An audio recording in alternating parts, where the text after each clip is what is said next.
behind multiple cars, as I mentioned earlier on. So Nuoff in a very precarious situation, but he often finds himself in these places. He doesn't qualify as well as he races. Up front, they are getting with Lee Aberdeen and Luca Varani, not very far apart at all here. But I just want to see how Alistair Haight deals with Marcello Kessler coming around the old hairpin.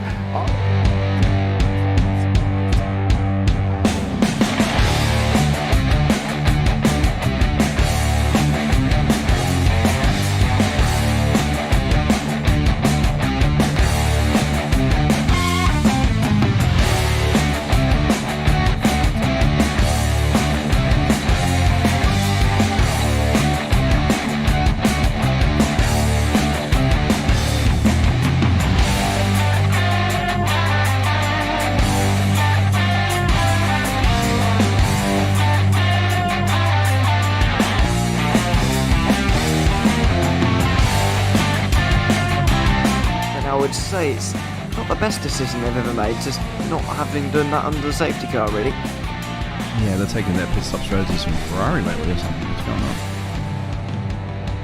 on? In turn one, just too much gas on them, too much feet on the loud pedal, and unfortunately he's dropped all the way down the order. But Philip Hammer is out in front by an 8.91 seconds.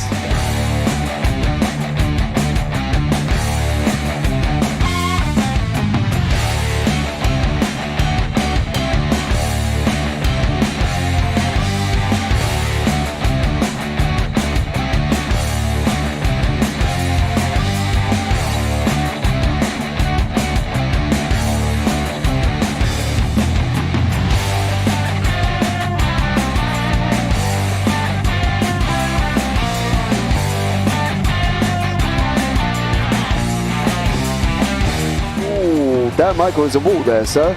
And definitely doesn't want to be hitting that earlier on as well.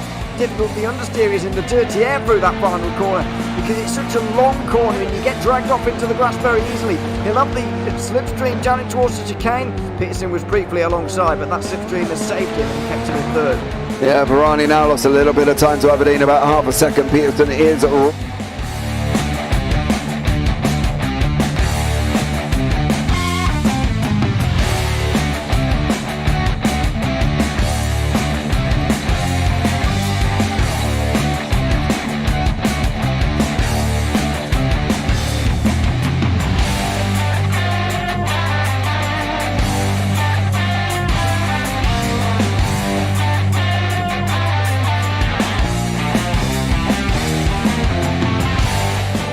Pike's pushed Morton forward up ahead.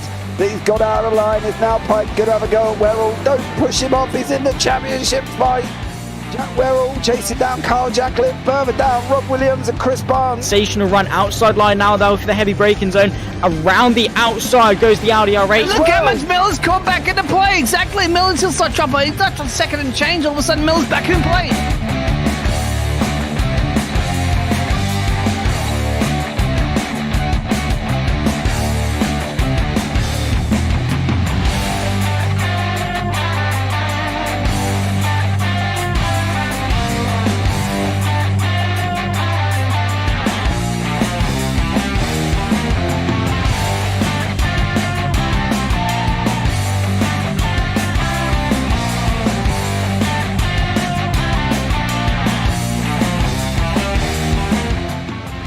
Moving on to the back end of Phil Jocelyn. So there's been a lot of movers and shakers in this first 2 laps here for race. Absolutely serious racing league. Everybody's a lot of fun. Yeah, it's all about the entertainment. So I hope everybody is enjoying themselves out there in the chat. We know that Ron is been enjoying himself watching the Burger King machines off into the grass a little bit there as they're really bunching up now.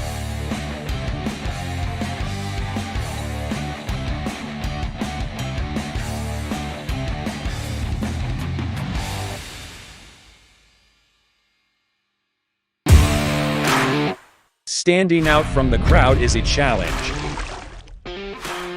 You have the passion, courage, and ambition to do something extraordinary. You have an awesome story to tell and a wonderful vision to share with the world. At Eddie Videos, we take that vision and turn it into reality so you can be heard above the rest. You need something different, and we give you the ultimate advantage. We can help you transform your ideas, images, and clips into a professional video that brings your message to life and sets a new bar for excellence. Visuals, voiceovers, editing, animations, whatever you need, we've got it all. If you're a new business looking to make your mark or an experienced company searching for something new and amazing, we're here to help. Trust us to take your video to amazing levels of awesomeness.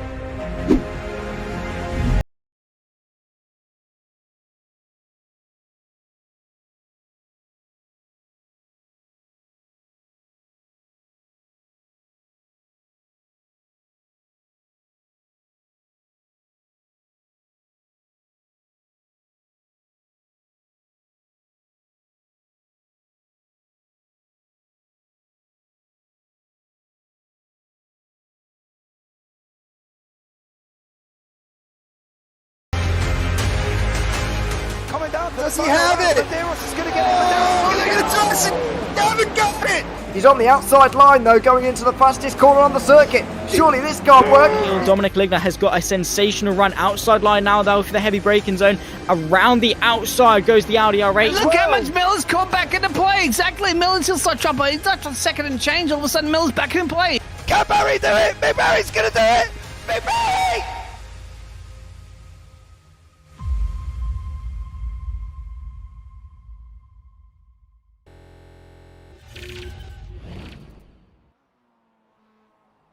Good evening, ladies and gentlemen. It is now time for the final race of this season, the UK SimRacers MX5 Season 4 2023, Round 12, live from Monza. I am James Parfitt. I'm going to be joined in the booth by Mr. Zach Sweeney here this evening, who's going to be alongside me as he has been for pretty much every race of this season. Let's bring you up to date where we are at the current championship standings. Tom Griffiths is out in front on 1,494 points. In the combined, which is all the seasons combined, he is out in front by 80 points on 4,746. John Sylvester second on the table on 1,452, with Jamie Ayres on 1,407. They're probably likely to be your main protagonists, as they are in the overalls, to be honest with you. So we'll keep a close eye on Griffiths, Sylvester and Ayres and see where they end up. In the AMs, Arnold Chagnon, well, let's put it this way, that is pretty much done. In, however, the AM overall, Chagnon is 206 points back from Darrell Wright. So it's whether or not Chagnon can pull in the points. He's got to get 4 out of 4 here this evening in the AMs to do that. Okay, once he does that, and if he can do that, then he may go on and take the overall. Now, in the team standings, this is a situation. The SOB are out in front by 4,646 with Momo on 4,317. Now the battle has pretty much been all of them since the beginning of this year. In the team standings, Momo are 108 points back. Okay, so they're still there, but it's gonna be a tough fight. In the Prediction Cup, the one that we've all been waiting for, Ria Subra is out in front on 1,606 with Phil across the pond on 1,449. Still all to play for. The couple of DNFs for Ria and Phil could be right in there. Zach Sweeney is just ahead of me on 1,330 and I'm on 1,285. We, of course, are the 4 people that have been here all the way through and are the main protagonists. So, on that note, let's bring Mr. Sweeney into the booth and have a conversation with him. Zach, good evening to you, dear sir. How are you? Yeah, I'm doing all right, actually. It's the end of another season. It's been a wild ride. I mean, I was about to say it's the last round of 2023. It's not. We are going to have a couple more before the Christmas break, but starting all the way back. When did we start this? February. March time. Yeah, February, March. February, all the way back when we went to the Rebel Ring with PVG being that washed-up boxer, and then he goes and wins 2 races in a row just after James says that. The memories. It's been a long ride this season for these guys, but it's flown by. The year has flown by with it. It's really kept the Tuesdays busy, and they've been amazing. But I think this is the first time we've been to Monza so far in 2023 in these MX5s, which, well, opens the door up for some very interesting possibilities. Long straights, heavy braking zones, and some not very quick MX5s. They're surely probably going to be on the red line for the majority of this track. Yeah, I think so, and that's the thing here as well. It's going to be literally a draft fest. Good evening to you, Rio Raccoon, who is here. Dan Peoples, welcome in. Summer Farmer States, of course, is Fiona Siddons, welcome in. Craig Jones, still at the end of that intro. Yeah, that's because he was the first one to take an AM win there as well. Ewan Bramer, Austin Draper, Chris Needham, and Phil has jumped in as well. Fun fact, Zach and I are the only 2 who have been at stream for every race. That is actually correct, because I was off 1 week as well. So you and Zach are the only 2. Well done to you. You don't get a trophy or anything. It's just, you know, the satisfaction of being here for everyone. As the cars are now out on their fast laps, what do we think here, Zach, is going to happen? Because, you know, first chicane can always cause drama, and with how closely these guys battle, if one person at the front does it, the other 22 could find themselves involved in it. Yeah, obviously Slipstream here is not going to be a case of, oh, it's going to gain you a tenth or of a second or whatever. Nah, the Slipstream here will make a huge dent in a lap time. I mean, you can do a lap by yourself, then you get behind someone. Say PVG with JPBroadcasting, for example. You know, 2 teammates, relatively close on pace. I reckon PVG will probably be able to shave half a second minimum off his lap. Half a second with Slipstream and it being a scruffy lap, probably. That is how much of a gain you're going to get, especially in these sort of slower MX5s. Obviously, they're having to work harder to reach those high speeds, get some Slipstream in the mix, and they are going to be absolutely fine. The only thing I think that's going to cap them, obviously, is that gear ratio in 6th gear. I believe they get up to. It's not going to be long enough, obviously, for some of the long straights here, but I think that obviously, with Slipstream, they're going to gain half a second, 3/4 of a second, maybe even a second off their lap time. And when we've had qualifying sessions separated by not even tenths, 100,000ths of a second between pole and second, Slipstream is going to be a huge, huge thing. So it's all about timing. They've got time. I mean, they've got 10.5 minutes left of this session. Plenty of laps for you to swap positions with your teammate, have a lap, swap over, have a lap, swap over, just so that the teams, you know, Momo, SOB particularly, can be as high of the order as possible. But that comes with its own problems. We've seen that before where people have tried that situation and it hasn't always worked. Like now, in an ideal way, Jamie should have backed off and allowed PVG through a long time ago, right? So it's going to jeopardise PVG's entry, it's going to jeopardise his exit because he's not in where he should be on the racing line. So that really isn't the ideal way to do it. And that's what I mean about the fact that it doesn't always work. As lovely as it would be to see that happen continuously, it's going to be tough for them. You know, Newman's now put it on pole on the 2:12.027. So him, of course, has done an absolute stellar job. But look where he is, Zach. He's in a group of cars that are being drafted by each other. You've got the John Sylvester, then you've got Ralph Cullinan, then you've got Pete, then behind that you've got Steve Hefford. They're not trying this swapping and swapping and swapping and swapping because, as we've seen, Jamie Ayres has now lost a lap almost because he kind of jeopardised it right at the beginning. So it's got to make a lot of sense for them to try it, and with Pete Newman whacking out a purple in sectors 1 and 2, they could find hard-pressed to catch him up here.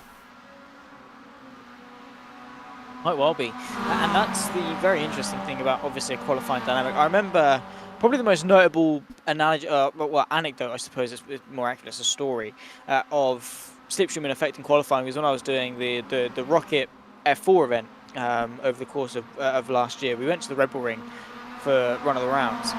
And in qualifying, obviously, Red Bull Ring, F4 cars, Slipstream's going to be massive.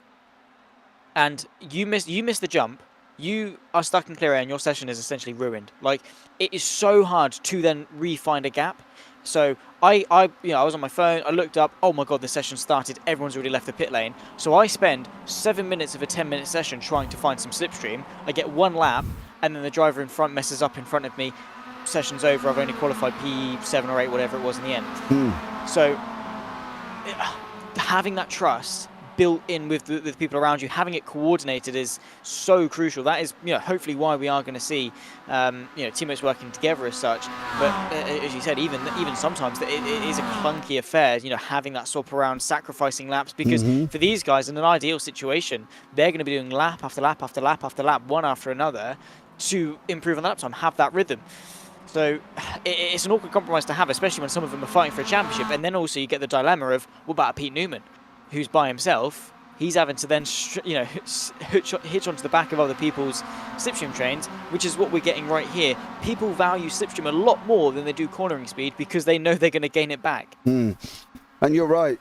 Everything you said is right there. It's going to be very, very tough for some of these guys to be able to work out what to do in quali. You don't want to be where almost Ralph Cullinan is. Well, definitely not now. In the barrier there, sticking his nose in. But, you've got to try and find something. You either try and find clean air or you try and I don't really know, to be honest. I don't really know. We've got Charles Kellerman here in the 995 of Martin Sampson. So they're trying to work together in the optical cars there as well. Good evening, Chris Needham. Thank you so much for joining us as well. Does anyone else keep getting kicked out of the stream? Okay. Let me know how that one's working out. I've not had that one before. I've had, my computer go kapoof during the Big Dreams Little Voices event this weekend. So if you haven't watched it, please go back and watch it as well. If you are in the JPB Discord, you may have noticed a big announcement has gone out already regarding the next one. If you're not in the JPB Discord, then join below and you'll be able to read the announcement and see what is happening. But the date will hopefully be set for the 16th of March with a live production in a TV studio as well, with rigs on site for people to use. So, if you have read the message, please reach out, have a chat with us, see what we can do, see if you want to sponsor the event or help us out in any shape or form. And if you're a driver and you want to travel down and drive in the event and use one of the rigs on site, please, you can also do that as well. But please definitely hit us up there once more, because it's going to be a massive event for the 4th BDLV after we've raised nearly over £6,500 over the first 3 events we've done. So that is absolutely huge here for us as well. So that would be absolutely amazing. Steve Hefford in 3rd at the moment. It's tough with Steve, isn't it? Because he's not been in a well place physically. So for him to be able to put it in 3rd, I think, is probably a good thing, because we know he's had his issues here, Zach, and I think that's one of the things that makes every time Steve appears on track a very special time, due to the fact that obviously we're aware of his situation, but he's still here every single week battling away. Yeah, of course he took a couple of weeks off over the course of last season for an operation. And honestly, we thought he was going to be out for the rest of the season. He comes back 2 weeks later and whacks it on the podium or something like that. I think it was Suzuka last season or something like that, where he came back and you're like, whoa, like, hang on, like, you're meant to be recovering, mate. You're meant to be in bed with a cup of tea in a minute, not whipping around these MX5s, getting podiums and stuff. So Hefford is a remarkably quick driver, so consistent. One of those drivers that he's always there. He's always winning races, always getting podiums, top 5s. He's always in a shout. He's always like, he's a safe option when it comes to Predictions Cup and things like that. He's always just tucked away. He's always a Steve Hefford. We always use a Steve Hefford as such to sort of bump up the scores at sometimes, because he's always there, qualifying well. His racecraft is impeccable. His consistency is even better. Sure, some things slip through the cracks, but he's only human. Those things, happen as such. But it just goes to show that sim racing is so accessible that you don't need to be completely able-bodied in order to succeed. I think that's what makes it so amazing. The stuff that he's achieved this year is that he is everything as well on top of operations and everything else. It's absolutely incredible.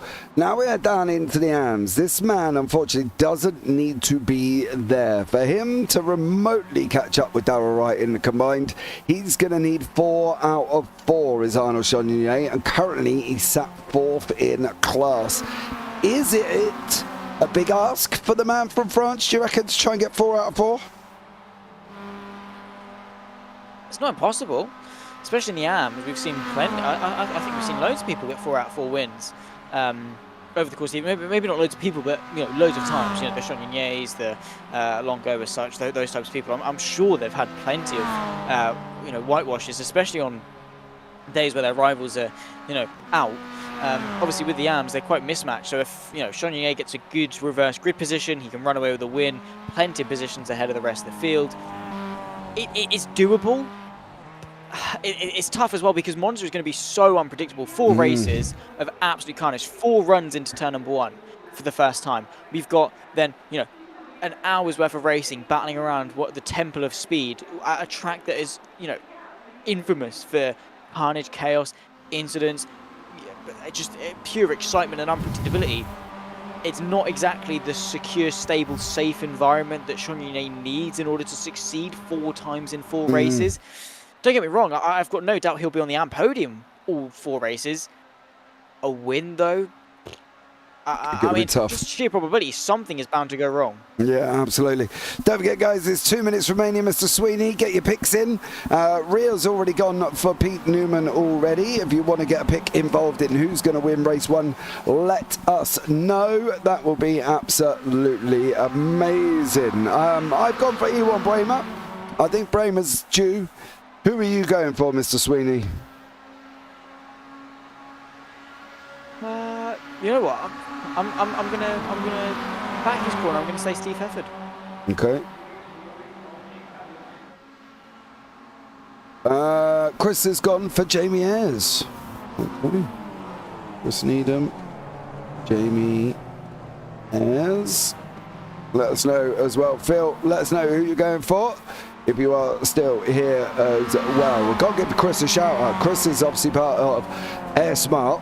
And AirSmart sponsored the BDLV event over the weekend as well with a very generous donation. So that's absolutely amazing. So you can go and check out the link in the BDLV video, guys, as well. And go and have a look see all the stuff that AirSmart do and what they are about as well. So please go and check them out here as well. And that would be absolutely amazing. And you'll be able to see some of the work that AirSmart do over at airsmart.co.uk. That would be incredible. So thank you very much to Chris there and his team for sponsoring the BDLV event. Now, we've only got a few people left out on track. Griffiths, Ayres and Longo. Not that it's going to make a blind bit of difference as the race is the warm-up qualifying, has finished. I'll get my teeth out in a minute. So here is the grid for race 1. Pete Newman, E1 Bramer, Tom Griffiths and Steve Hefford round out your top 4. Then you've got Ayres, Owens, Van Gaal, Sylvester to 8. Darren McLean, Ralph Cullinan, Alexander Longo and Martin Sampson. Longo did an absolute incredible job last week as well. Fiona Siddons in 13th with Charles Kellerman in 14th, Jason Haddington 15th and Arnaud Chagnier in 16th. Colin Sansom 17th, Darrell Wright 18th, Mick Barry 19th, Steve Hansford in 20th, Sir Alan Toon 21st and Lee Deemer down in 22nd place. We are going to be up and running, just waiting for Martin Sampson, I should say, to get on to the grid, and let's see what's gonna happen here as well. Phil's gone for Jamie Ayres. Austin has gone for Let Me Get Pete Okay, Austin's gone for P. Lights are going to be coming on, and we are green here as well. And it is Pete Newman getting a jump right at the beginning of this rundown into turn 1. It's going to be very tight. This will be the moment. This will be the defining moment if all of these cars are going to make it through here. Pete Newman side by side with E1 Bramer. Griffiths has jumped in there as well. Steve Heffer's having a go. There has been a little bit of argy-bargy, 3 wide at one point between Longo, Miles Owens and Darren McLean. It looks like maybe Mick Barry might have had a moment. He is still running. I just think it was where they were all tucked up very closely at the beginning, but E1 Bramer's jumped the front now as well as we're heading up into the second variante here as well. We've got Bramer, Newman and Griffiths, your 1, 2, 3 here, Zach. Everybody at the moment still running. Yeah. To be fair, a fairly clean start from Monza standards. At the top 4, nose to tail, Bramer able to pick his way past Pete Newman. He's having a sensational run of form. I have to say, Bramer is always up there fighting. Bit of carnage in the background though. What has happened? I think John Sylvester and Sean Yunier has been involved, and that is not the way to start a 4-win streak. No, definitely not.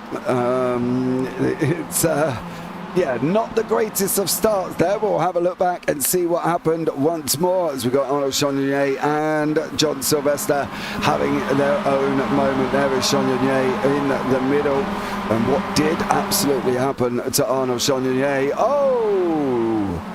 John Sylvester spun up first, I think, there as well. And unfortunately, Arnaud Chagnon, if I'm not mistaken, come round and have nowhere to go. There goes John Sylvester, and here comes Arnaud Chagnon now. Bang! Straight into him. Nowhere to go. Pete Newman's back out in front here with V1 Bramer and Tom Griffiths. 1, 2, 3. Hefford 4th, Miles Owens 5th. Now they're all going to try and break the draft. Here's that. They're all going to be across the sideways. Griffiths is looking at going into second place. He does go past E1 Bramer once more. 12.5 minutes on the clock, and the racing is still getting tight here at Monza, and an incredible job from all of these drivers here as well. The front 7 are literally separated by barely nothing. It is literally 1.2 seconds down into 7th place here as they're rushing down into turn 1. It's 3 wide up the front with Tom Griffith, E1 Bramer, Pete Newman, Steve Hefford, Jamie Ayres, Pete Van Gool, in there as well. 3 wide round the chicane. Almost, he thought about it. Now it's 2 wide, 2 deep, 3 deep. Going on with Alex Longo sitting there, and Steve Hefford come out of that one. Worst off there, Zach. But boy, oh boy, that was close. Yeah, a little bit of argy-bargy for these guys. I mean, rubbing his race, and especially when you're here at Monza, the speed is high, and so too is going to be the adrenaline. Ewan Bramer trying to fight his way through and pick his way past Tom Griffiths as he can. Of course, the championship leader, both in the Season 4 and the combined. Tom Griffiths having a sensational run of form and proving that once more here today. Darryl Wright having a tumble down the orders, you can see, constantly jostling up and down that timing tower, lighting up like a Christmas tree. Side by side, I think, as Steve Hefford and Miles Owens fight over 4th place. It's kicking off, but they've got to be careful. As soon as that slipstream is lost to the top 3, it's a dangerous game. Yeah, it definitely is. They want to stay within that contact. They want to stay within that point here as well. The problem is they've got all the way down to Ralph Cullen. There's the Irishman. We've got 3, 4, 5, 6, 7, 8, 9, 10 cars all linked in a train with Charles Kellerman trying to come down as well. Miles Owens looks like he may have just got a slowdown as he's lost that place to Charles Kellerman. Ewan Bramer and Tom Griffiths now going side by side into Ascari here as well. They do make it through. Griffiths is under pressure from Newman. Now Newman's going to get the run coming out of the Ascari. Up we go into the Curva Parabolica, or the Michele Alboreto Curva Parabolica, depending on who you want to speak to here as well, as they're coming round now. 10 minutes remaining. Zach, this could get really, really spicy really, really quickly. Well, yeah, I mean, it already has been very, very spicy. Side by side for the lead as we run away towards the Parabolica. It's a little bit wide there for Griffiths. Could open the inside for Pete Newman, who is going to take a nice tight line. Is he going to be able to get the foot down, though, is going to be the huge question for the Pearson's driver. And then also, what's going to be the knock-on consequence? He's now offline without slipstream, potentially all by himself for this long pitch straight. 10 minutes left to go, and it's Bramer that leads, but Newman with a sensational run. How has he got this much speed? And now you can see they settle themselves into potentially 2 rows. rows, as now, well, to be fair, no, they're actually just settled themselves into one row. We've got a couple of people joining the train just behind Bremer. I think that might be Steve Heffer trying to get himself involved. 2 rows of 2 as they head their way into the chicane, and a little bit deep for Newman, but I think he might just be able to get away with it. Way too wide though, and Griffiths once again retakes the lead. Yeah, they're coming back at each other here as well. They're going at it constantly, literally battles after battles. This draft fest at Monza is going to commence. These gladiators of the UK SimRacers MX5 series are literally going to be going at it constantly. There you can see on the right hand side, Bremer's trying to go up the inside as well. Did he manage to make it through? There's Steve Hefford. He's having a go once more as we go on top now. You'll be able to see from Pete Van Gaal, who's coming up right behind him. They're coming into Lesmo 1. Round the right hander, they go over that curb, looking at picking up the curb just on the exit. Now they're running into Lesmo 2. Get it in a dip. There's a dip on the right. You've got to put it in. There you go. Help with the rotation there, Zach. And away you go off up into the Ascari. Yeah, it's another portion of Monza that is spent flat out, but Ascari not really the most... yeah, it's not the best overtaking opportunity, is sort of what I'm trying to say. It's too quick of a corner. I mean, it's more so of a braking zone in these MX5s, but you still have to have a good run into Ascari to make it work. It just usually doesn't. Doesn't mean it can't, but it just usually does not. So the whole point of it really is to set up this run potentially towards Parabolica, or even extend the setup and get the move done into the Rettifilio chicane in just a few hundred meters time, I suppose. Going into the parabolic, you can see Pete Newman trying to put some pressure onto Tom Griffiths, but not quite close enough. They all bunch themselves up at the apex, and now it's just a contest as to who can put their foot down the quickest. Yeah, it definitely is, and we've still got this train. There's Longo, so it's now with the Irishman of Ralph Cullinan. He's trying to keep on to the back here as well. You can see them start splitting up. It's almost inconceivable that it's not going to happen. Now we've got that free wide scenario. Newman's pushing Griffiths. Bremer's coming towards us in the middle. Heffert's on the outside. The number 72. It's all about who's got the biggies. Who's got the biggies? It's going to be Ewan Bremer. Griffiths. Is Bremer going to come out in front? He's got the biggies there. Bremer's gotten through there, Zach. But man, this just could go wrong at every opportunity. Very much could. I don't know why you went American there for a second, James, but you know, to each their own side by side for the lead. As Griffith, you said you went, man. I don't know, I just found it really funny. Anyway, Griffith side by side with Ewan Bremer for the lead of the race as they run their way in towards the Roger. You can see the blue of Griffiths trying to go the long way round, but man, that was a difficult move to make. Unfortunately, he's got to settle his way into second.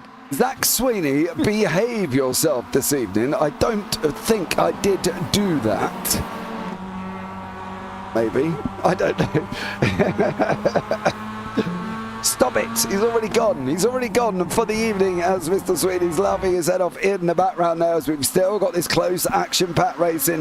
We've had Arnold Chagnon in chat with crying eyes as his 4 out of 4 that he needed has not gone well in race 1. Martin Sampson sticking alongside here with Ralph Cullinan and Ewan Bremer out in front. Griffiths, Newman, Hefford and Van Gaal still battling it out. The front 9 are separated by 2.8 seconds, which is literally unbelievable, but it's going to go off once more here, Zach, right at the beginning. Oh yeah, it's just one thing after the other. You know, you think the dust has settled, and then some wind just picks it back up again, and then it's absolute chaos. Side by side, Tom Griffiths once again wants the lead of the race back, but Bremer's not going to give it up without a fight. He wants that track position. It's the long way round through the Parabolica. He keeps his foot in really nicely, but Pete Newman just in behind might have a better run, thanks to, of course, the fact he's taken the proper racing line, and now it's a drag race between Griffiths and Bremer as they run their way towards turn number 1, and there you can see 3 wide potentially. I think we're going to have Pete Newman joining the fight 3 wide. He's on the right. It's Griffiths sandwiched in the middle, then Bremer to the left. Hefford trying to find his way into the mix as well. He's trying to push Griffiths through the middle, in fact, and maybe go for a move for the lead himself. 3 wide for second. Into the first braking zone, a slight bit of contact and a pinch point as well. And there it is. That was the moment we were waiting for. Yeah, but we knew it was going to be coming here as well, and it did come. That was the one that we were expecting. That was the one that was going to cause problems. And now all we've got to do is try and pick it apart and find out who was responsible. So we'll start off here on board with Jamie Ayres as he's coming in there as well. There was already contact with Hefford and Bramer. Bramer's on the curb, nowhere for him to go, and Hefford, Ayres and PVG do end up causing it all a little bit of a mix-up. That door rubbing in from Hefford and Bramer set him unbalanced there, Zach, and then everybody else just had nowhere else to go. Essentially, yeah. I mean, when it's such a tight, obviously with a tight apex, I mean, a chicane in of itself is not the place that you want to be pinched, but yeah, it's just so awkward to avoid because there is nowhere to go. To the right, you've got gravel and probably another car. To the left, you've got big sausage curbs and probably another car. There's just not really much that you can do. And in avoidance, especially when you look back in hindsight and you've got a split second to decide it. This is that Martin Sampson, I believe, having a bit of a slowdown. Numa's going to try and go to the outside of Ascari, but that's awkward timing. I think he's actually just going to commit to it, and I think Sampson has given him a nice little bit of space. But yeah, just all in all, an avoidable incident. But when it comes to reaction times as such, then in the moment, there's not really much you can do. It's the moments beforehand that you sort of rationally think, is 3 wide into turn 1 at Monza a good idea? Probably not. Should I do something about it? Probably. But they're racing drivers, so their answer to that last question is, nah. Yeah. And that's the thing, when you've got these guys racing around, it's always going to be difficult to who's going to pick it out. But at the moment, you can see it is this man out in front, Tom Griffiths. Then you've got Ewan Bramer, Ralph Cullinan. Here we go. I feel like we've been here before. I feel like we're seeing deja vu because there is one man who's in there as well, the Frenchman of Longo. He's coming all the way from 5th. There is contact with Cullinan. 3 wide. No, boys.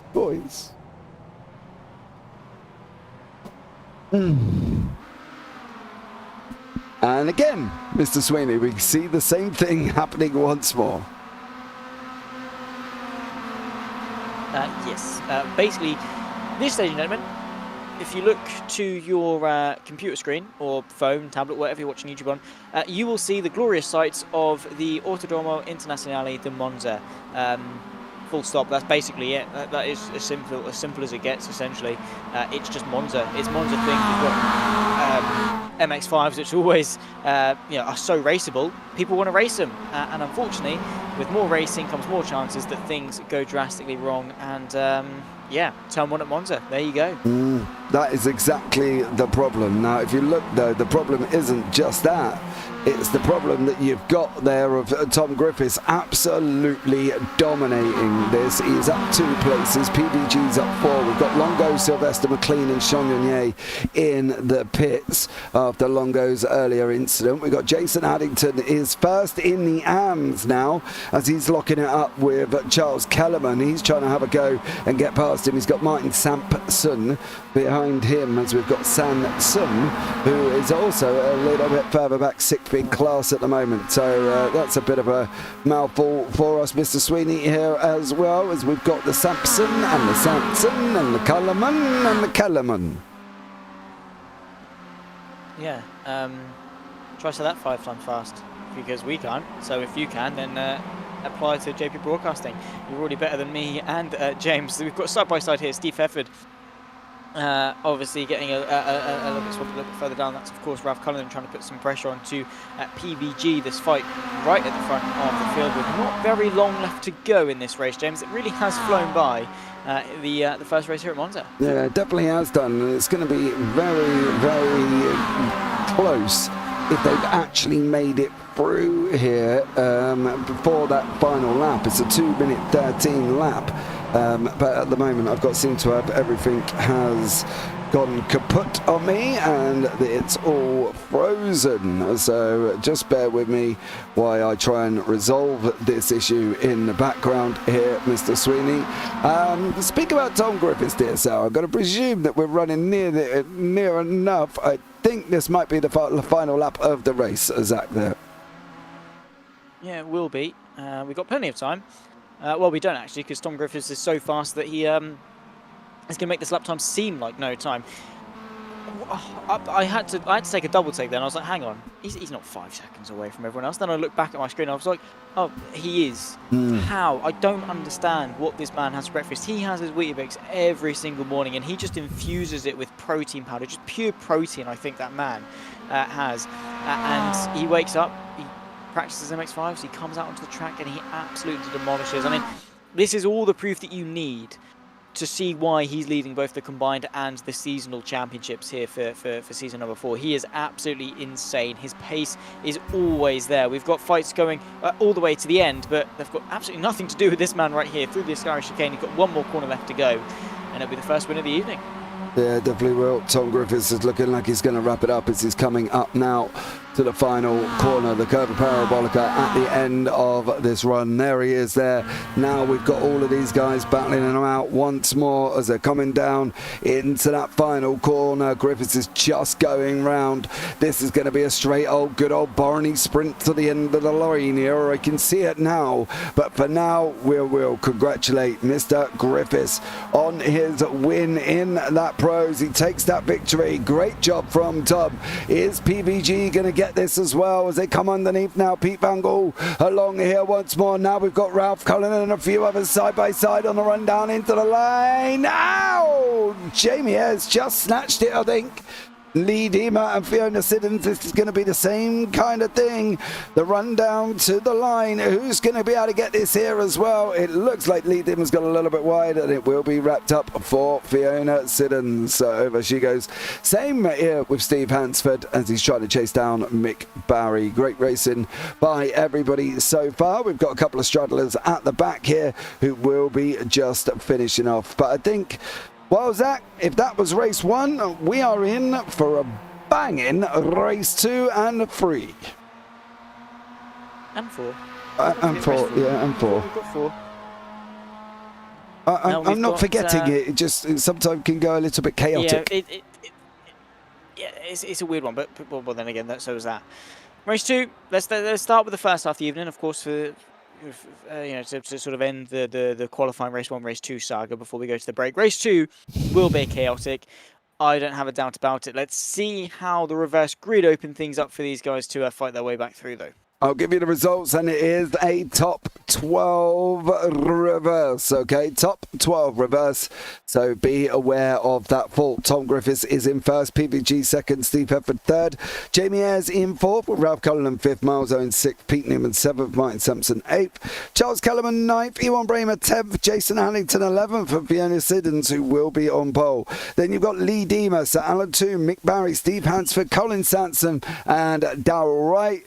And then behind that, we've got Longo, Sylvester, McLean, and Shonyon A. So, Mr. Sweeney, race 2.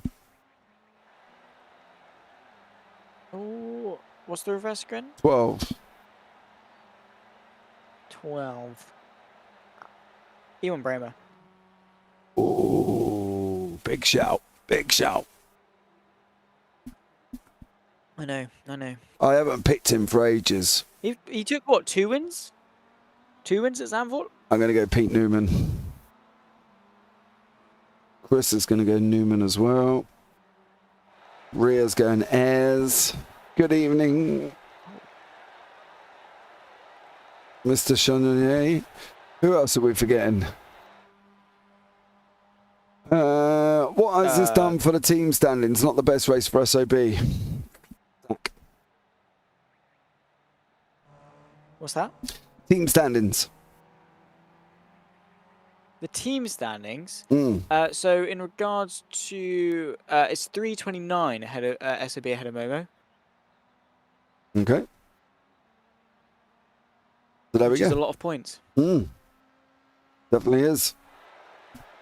I don't know if they're going to be able to do it, to be honest with you, Dan. I think you're hoping, should we say. Hoping. It's going to be tough, but let's see. as we go into the warm-up.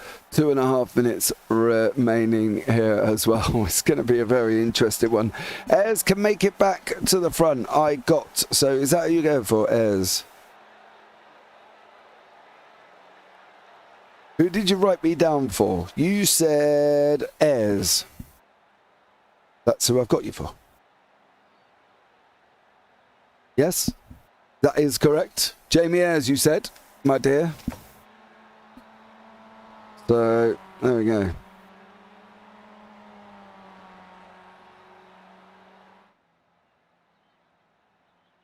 Hey, Zach. Have we lost Mr. I mean, Ayres is a... Oh, you are here. Hello. I'm here. Oh, okay. No, of course I am. Oh, sorry. You were just having your conversation with Ria. I didn't want to intrude. No, it's fine. I am still here. Don't you worry. So she went for Ayres in the end. It's not bad. It all depends on lap one. I think it all depends on lap one. Lap one is going to be the turning point, because it can either go really right as a driver or it can go drastically wrong, and there's not really much of an in between. Because best case scenario, you make up 7 places in lap one into turn one. Worst case scenario, you spin off into the barrier and are completely nowhere.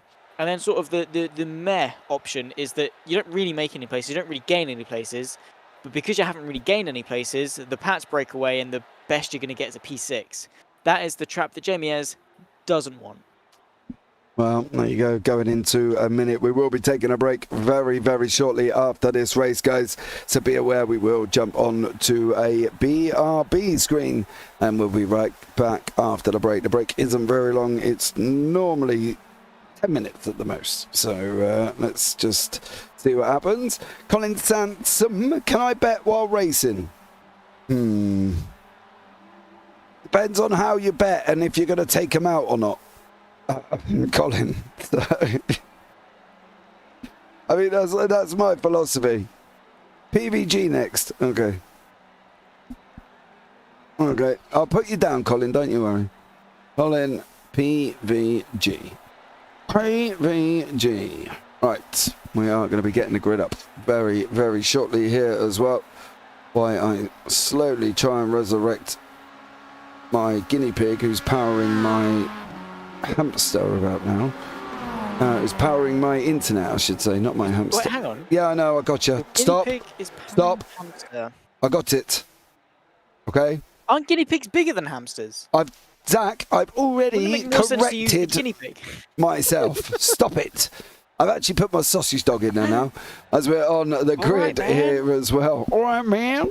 Right, Fiona Siddons on pole, then Jason Haddy in second, Ewan Bramer third, Charles Kellerman fourth, Sampson fifth, Newman sixth, Mars Owen seventh, Ralph Cullen eighth, Ayres ninth, Heifer 10th, PVG 11th, and Tom Griffiths in 12th. Then beyond that, you got Lee Deer, myself on 2, Mick Barry, Steve Hansford, Colin Sansom, Darryl Wright, Alexander Longo, John Sylvester, Darryl McLean, and Arnold Chagnon. I read it quickly because they are all onto the grid already, with Fiona Siddons on pole position. So is she going to be out to get off? Will she keep that position? Well, time will only tell. So here we go, guys, as well.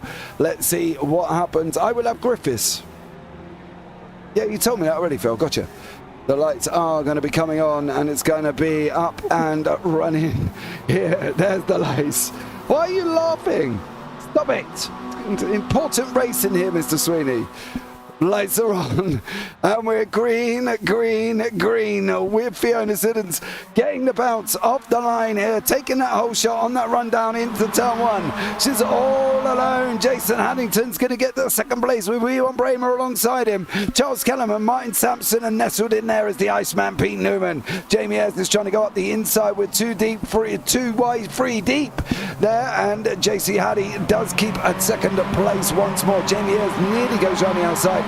For Miles Owens, I think Miles Owens managed to keep a hold of him. Lee Demos jumped back into the pits, and so has Arnold Chagnon.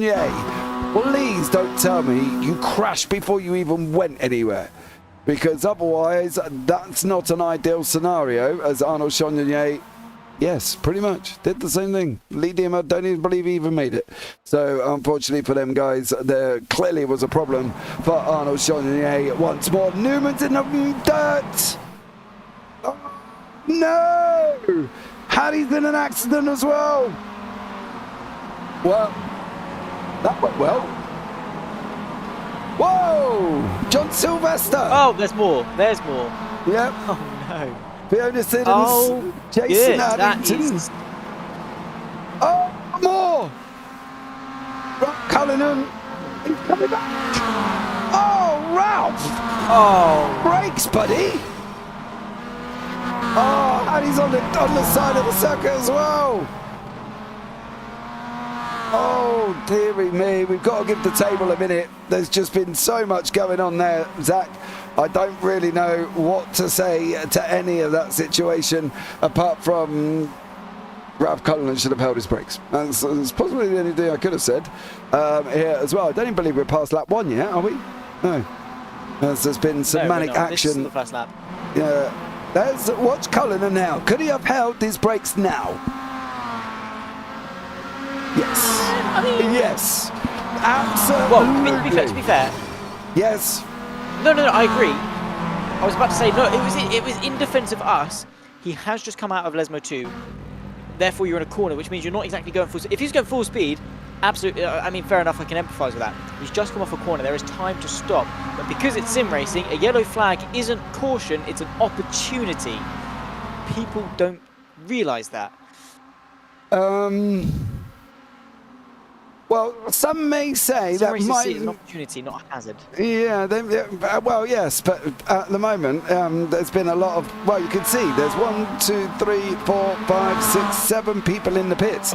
I'm sure they might have a difference of opinion to what we seem to think here of what has gone on, considering there is, a lot happened.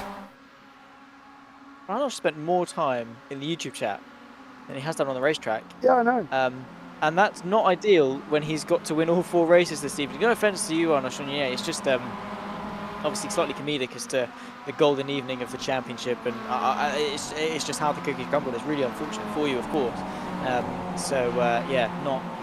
fun. But the race still goes on. Of course, it's Bramer for a moment, so a great day in the office for SOB. Dan Pepples is going to be absolutely loving seeing that. Of course, they've already got one hand on the trophy in terms of the Teams Championship anyway. Then you've got Ayres in third. I think, really, it's a fight for second all behind Owens. Bramer's just decided to check out. Yeah, he has at the moment. He's decided enough is enough, and 3 seconds up the road. Jamie Ayres and Miles Owens are going at it as well as they're coming into the Ascari now. They do manage to make it through. Jamie Ayres takes that position away. We've got Steve Hepford and John Sylvester fighting out here with a 65. That's Alan Toon. He ain't going to want any piece of this whatsoever. And SOB 1-2. Chris Needham, well, that was madness. Yeah, I think I can safely agree with you. That was not the finest hour. And PBG, is that Newman? No, it's Tom Griffiths behind him. So there we go. As Pete Newman's into the pits, McBarry, Sanson, Chonier, Cullinan, Dima, Haddington. Oh, sitting down drinking a cup of tea now. Oh, sounds nice. I mean, a hot chocolate. It's the time of the year for a hot chocolate. Horlicks. So, Nice little Horlicks. Horlicks. no idea what that is. You don't know what Horlicks is? No, I'm going to Google it right now, actually, while we look at this amazing battle for second place with Jamie Ayres defending into turn 1. Yeah, with Miles Owens and Charles Kellerman behind, with Martin Sampson there as well. Has anybody actually got any picks still running? Because mine's in the pits. Mine and Chris Needham's are in the pits. Oh, you picked Bramer. Boosh. Oh man. Let's go. How rude is that, as we've got Jamie Ayres and Miles Owens so side by side as they're coming into the second variante now. Up the inside goes Miles Owens. He bullies out Jamie Ayres. He takes that position away. 9.5 minutes left on the clock here, and it's all gone wrong for a lot of people, and could well end up going wrong as well. Oh, yeah. There's still plenty of opportunities for it to go wrong. I'm looking at Horlicks. It just says hot malty goodness, just add milk. So I'm just going to go with the fact it's a brand of hot chocolate. Anyway, that's a little bit wide from Jamie Ayres as he runs wide off the exit of the second Lesmo. He's got Kellerman and Sampson in 4th and 5th, chasing him down as well. So to be fair, great evening for both of them in race 2. Still got over half left to go, so plenty of opportunity for them to move forward, potentially onto the podium as well. Let's take a look as to see how that transpires, but plenty of action up and down. Griffiths fighting away with PVG. We've got McLean battling away with Wright, Sylvester and Heffer a little bit further down. And that's the interesting thing that opens up when you get chaos in the opening laps, is you get so many different sporadic battles start to form with so many different people all over the place. You've got Sylvester and Hefford fighting for a 10th place, while you've still got Owen and Ayres battling it out for 2nd. Yeah, and you've got PVG in there right up behind Tom Griffiths once more, with Darren McLean at the front of this next run of cars, with Darrell Wright, John Sylvester and Steve Hefford, as you say, coming into the Parabolica now. Hefford's just got up the inside. McLean looks like he's going to be under a bunch of pressure from right behind him. Now going forward, Jamie Ayres, Miles Owens and Charles Kellerman. Kellerman's got to run. Is he going to bully them? He's pushing the SOB of Miles Owens. This is how it's all gone wrong the last time we've coming into this first corner here. Into the Ascari we go. And Jamie Ayres, Miles Owens. Jamie Ayres makes it. And now Charles Kellerman's trying to get onto the attack here. And Darrell Wright and Darrell Wright and Darren McLean there with Steve Hefford on the inside, and also John Sylvester. Darren McLean's not going to give this up easy as the fight continues on with PVG and Tom Griffiths. Battle continues, and it probably will do for the second half of race number 2. Are we going to see any changes into the Roger? Not quite close enough. I think quite cleverly actually they are working together to close that gap. If they can, obviously, to Samson, because that's an opportunity for a podium in a 2nd place. Well, maybe not, maybe just scratch that. Actually, Griffiths has got a slow down, so Van Gaal takes out ahead of him. But the wiser option for these two, don't cap yourself at a 6th place, fight later on when you've closed up, because that could then transpire itself into being a fight for 2nd, which, do the maths, carry the 1, is a lot better than 2nd. Absolutely. Fully agree. As Jamie Ayres and Miles Owens are fighting it out once more. They're going for it. Miles Owens goes round, he sweeps round the outside. A great job from him. What about Sampson and Kellerman, both in the optical team? In an ideal world, they should be working together, trying to move into Jamie Ayres and Miles Owens. But as we've seen, ideal doesn't always become ideal, as Tom Griffiths and PVG are scrapping it out further down. There's a lot of action with bunches of cars still in the fight here. Ewan Bramer checked out 3.87 seconds away now. He is clear, but this 4-man fight could still go all the way down to the wire. This could be anyone's, especially with these long straights here, Zach. It could just be complete and utter chaos. Well, let's find out, because I can guarantee it will be. We've got 4 cars, well, not really nose to tail, but very close to each other, in close proximity, all battling. That opens the door for mistakes to be made, for desperate moves to be made side by side as Jamie Ayres picks his way past Miles Owens, at least momentarily. Let's see how hard Owens fights it on the outside. The answer to that, not very. The fight between Kellerman and Sampson fizzles out as well, but that's not to say this fight is over. The slipstream keeps everyone just locked together. It's just glue. It's just air glue that just sucks everyone in together again and doesn't allow this fighting to end. Yeah, absolutely. It is just that kind of cement that pulls each other in, and they do end up not leaving each other alone for the whole entire race. If you lose the draft, though, as you can see PVG and Tom Griffiths has, it's very difficult to catch up. So they're going to have to try and not race each other and just try and get forward in their times on track. It's going to be very interesting with 4.5 minutes remaining. Kellerman gets a big old slide on there. Owens and Ayres are not leaving each other alone once more as they're coming down. They're now into the Barry Anti-Ascari at the end to now on that run up into the curve of Parabolica. Ewan Bramer's done a great job. He stayed away from all the grief here, Zach. He's just got on with it and moved and done his job as quickly as possible, really. Basically, yeah. And that's the best way to be, is obviously confident in your stride, getting the jobs done as soon as you possibly can. Obviously being safe with it, and you know, making sure that you're not halting other people's progress or even halting your own progress, as that is wide off the exit of the Enquires chicane for Charles Kellerman. It's going to allow Sampson just to have a very easy ride through. Talk about getting the job done quick. It wasn't exactly long or difficult for Martin Sampson to get that 4th place back. No, definitely wasn't.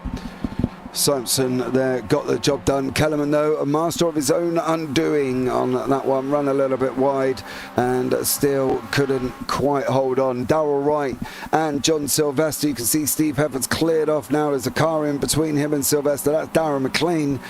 And now Darrell Wright is trying to get on and make some progress as well. The battles are so close together that everybody is literally the same distance apart. Griffiths and Van Gaal, Sampson and Kellerman, and Ayres and Owens. Nobody is any closer to each other than them. And that is some great racing altogether. When you're racing this closely, you know, anything could happen, and it normally does, and we have a scene as well. Steve Hansford, John Sylvester under attack from Darrell Wright as they're coming down into the Prima Variante now, and then on again on that run round. It's very, very tight, action-packed action here, Zach. We're going to be on that last lap very shortly. Is Ewan Bramer going to wrap it up? Probably. Again, similar to Tom Griffiths in race 1, his worst enemy is himself, as there's a bit of a look from Miles Owens to hopefully consolidate the that second place and of course the 1-2 for SOB. But at this point, there's no one that can stop him but a rogue sausage curb or understeer or oversteer or a bit of a lock-up going into the braking zone. Ewan Bramer is so at one with his car, of course, in the wheel of the MX5. I do have to correct myself. I said earlier, got 2 wins at Zandvoort. He didn't even take a single win at Zandvoort, but I think his raw pace was there all evening. Is sort of the point I was trying to make, and that's now transpired again and come to fruition again here at Monza. He's got a lap and a corner-ish left to go, and then he will, hopefully for him, of course, if he can keep it clean, take the victory of race 2. Have to say, with the chaos that we've had in both race 1 and race 2, we've had a fairly dominant winner, which I don't think does these races justice. No, I don't think so either, to be fair. 3.2 seconds for Bramer. It was 4-point-something seconds for Tom Griffiths in the first one. You know, there's, at the end of the day, these action-packed races that we have had, yeah, it was chaos at the beginning of this race, and it was. There was a lot going on. So, you know, to basically manage to stay where we are, but you have that 3.2 second lead, as you say, doesn't really do it justice. We're on the final lap. This is Miles. Surely this has got to be Owen's last opportunity. Coming into this chicane now, is he gonna? Do you reckon he's leaving it as long as he possibly can there, Zach? Maybe, but because obviously the racing that we've seen is you go, I go, you go, I go, and it just swaps around every lap. With Owens going for it on the final opportunity, it means there is no avenue for a counter-attack to be opened at all. If Owens gets past Ayres into the final corner, there's no other corners for Ayres to get back past Owens. I think that's sort of the philosophy that he's trying to go with, maybe looking into the Roger, but not quite close enough. Because if he did it 3 laps ago, he got in front of Ayres, then Ayres gets back in front of him, then Miles Owen gets back in front of him. I mean, it's all about the position going on to the final lap. It's a risk because you limit your opportunity to just one rather than the whole race. But it's sometimes worth that risk because, as I say, it stops you from being re-overtaken. I do agree, but Jamie Ayres has made a little bit of an error there, but Miles Owens is going to try and stay with him now coming into the Variante Escada. It's the last one. Miles Owens has then got the run up into the Curva Parabolica before he's got to make that move. He's got to be picking his moments. He's almost pushing Jamie Ayres through. We can see Ewan Bramer's out in front by 3 seconds, but it's coming down quite a lot there. 2.9. I'm wondering what he's quite up to here. So Ewan Bramer needs to be a little bit careful with the very racy Welshman behind him. him, but Miles Owens, one shot, one deal, one opportunity. Is he going to capture it, or will he just let it slip and kick himself for not making that move a lap ago? He's trying to go up the inside here. He's trying. It's going to be the run down to the line. Ewan Bramer is your victor. Then we're going to have Miles Owens and Jamie Ayres. Who's going to get it? It is going to be Miles Owens. Jamie Ayres, sorry. Owens is wiggling all behind him there to try and take it, and it was Miles Owens with Martin Sampson and losing out to Charles Kellerman, and then Steve Pepford and Darren McLean still going at it round the final corner. They're going to be on a run to the line. They are literally neck and neck. I think this is going to be Pepford's fight, though. He's got the car in front of McLean. McLean's really got nowhere to go. He's going to go to the left-hand side. The line is not very much further. Oh, Steve Pepford gets it over McLean there as well. Great racing. I just wish we hadn't had quite as much going on with turn one as we needed to have there, I think. That's wishful thinking. I mean, we're at Monza. You should probably ask for something a bit more realistic, like a dragon. Because chaos at turn one is almost a given. It's almost just an absolute. It's just an axiom of Monza. It's just, it's going to happen. There's no two ways about it. You can't have Monza without turn one chaos. Yeah. I think this is why, in officials, this would be awesome just to sit at the back and let them all go and crash out in turn one. If you want to use it as an SR gain, of course, here. We're just waiting for Fiona Siddons to come over the line with what can only be described as maybe 3/4 of the MX5 that she probably started the race with. As the front bumper is gone completely on that one. We used to eat Horlicks powder straight from the jar as kids. Oh, David Ayres. Nasty, nasty man. Okay, Chris, bear with me. Writing down round 3. Don't forget, round 3 is complete random reverse. Okay. Complete, utter random reverse. Right, here are the results from race 2. Then we will jump on to a BRB screen where we will come right back after we've had a break. And then we will come back for race 3. Ewan Bramer is your winner with Jamie Ayres and Miles Owens. Charles Kellerman in 4th with Martin Sampson, Pete Van Gaal, Tom Griffiths and John Sylvester in 8th. Steve Pefford in 9th. Darren McLean in 10th. Then you've got the AM. Steve Hansford took the victory with Darrell Wright and Alexander Longo and Sir Alan Toon almost getting a podium. Then Fiona Siddons, Lee Deemer, Colin Sampson and Jason Hannington. And then behind that as well, you've got Pete Newman, Ralph Cullen and Mick Barry and Arnold Chagnon. All right, guys, we're going to be taking a short break and we'll be right back very shortly.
Okay, guys, we are back once more for race 3. I'm still James Parfitt alongside Zach Sweeney, and we're going to be joined in the booth by one Mr. Miles Owens. Good evening, Mr. Miles Owens. How are you, sir? Good evening, all. I hope you're all well. Yeah, I'm very well, thank you very much. How are you? Yeah, great, thanks. How's the racing been out there? It's been looking quite manic. Race 1 was a bit rough and tough. I had to slow down, it put me right at the back, but incident happened in the first corner and I managed to catch back up again, so lucky me. Yeah, and then race 2, well, everything that could go wrong did go wrong, almost. Yeah, I mean, we're at that stage, we just need to finish our races, and it's not happening, is it? We just need to finish our races, collect the points, Well, and dethrone Momo, but I don't think it's happening. Well, you got 3rd and 1st in race 2. That's not too bad. 3rd and 1st, did you say? Yeah, Bramer won and you got 3rd. No. Oh, right, yeah, sorry, yeah. Thought you meant myself. Yeah, 2nd race was okay. Oh. John got collected by the crash behind us. Yeah. So, do you think you could do it race 2 and 4 though? Race 3 and 4 though? Well, I hope so. I really do. I just wanted to jump on and have an interview to say, thanks for everything. And this season's been absolutely epic. It's been one of the most toughest leagues I've ever been a part of. So it's been epic. Well, yeah, it definitely has, mate. I got to fully agree with you. I'm looking forward to the next one, of course, starting again in 2 weeks' time, buddy. And then taking a little break for Christmas and then coming back in January. Yeah, man. That's what it's all about, isn't it? Yeah, I definitely need that, mate. I think we all do, to be fair. And we all get to spend Christmas with our families. So that's going to be awesome. So is there anyone you want to shout out, Mr. Miles Owens, before I let you go? Community, teammates, yourselves. Yeah. I think that says all. Awesome stuff, let's just dethrone Momo. Well, let's see how you get on here as well. The problem is it's really hard for us to give live scores because you've got so many bonus points, and it's like you just can't quite keep up with the amount of bonus points that you get and everything else. And then it's like, right, we'll have to just wait for the official scores to come out. Yeah, no worries. It's all apparently it's all done by. It's automatically done as well, so who knows? Well, let's see. All right, boys. All right, man. All right, have a good one. I'll catch you later. All right, cheers. Bye. Bye. All right, well, let's have a look and see if he is right here. Is it all done live, Mr. Sweeney, that we are able to keep up with what's going on? Because there's normally so many points on there that bonus points are just absolutely crazy. Right, race 1 and 2 are in.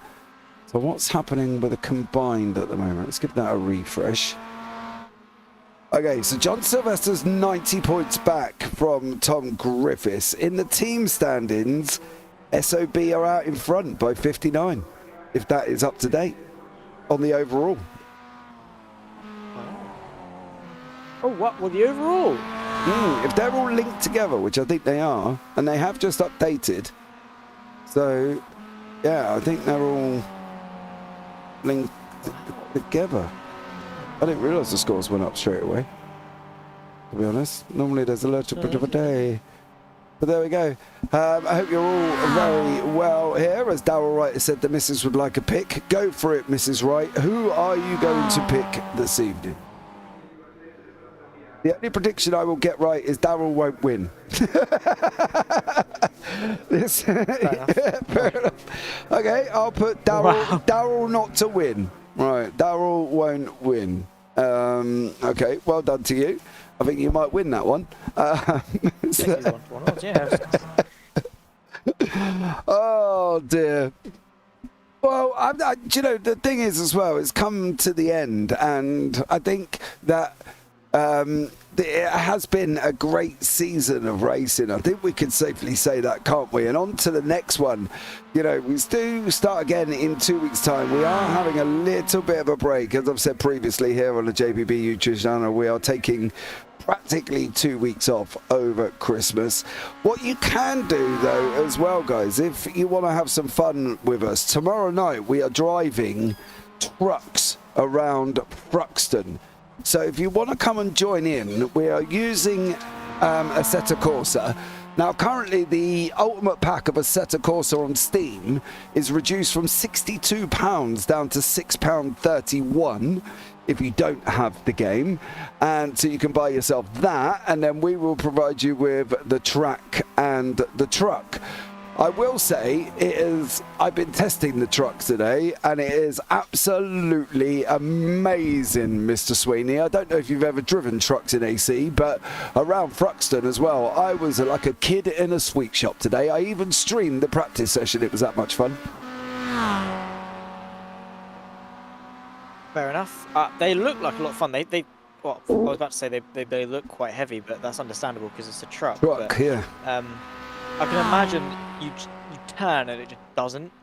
But fair enough. I mean, I've seen some truck racing. I saw one of the European Truck Championship races where Chaz Draco was commentating. They seem like a lot of fun. Like it's the last thing you'd expect, like to actually be a race car.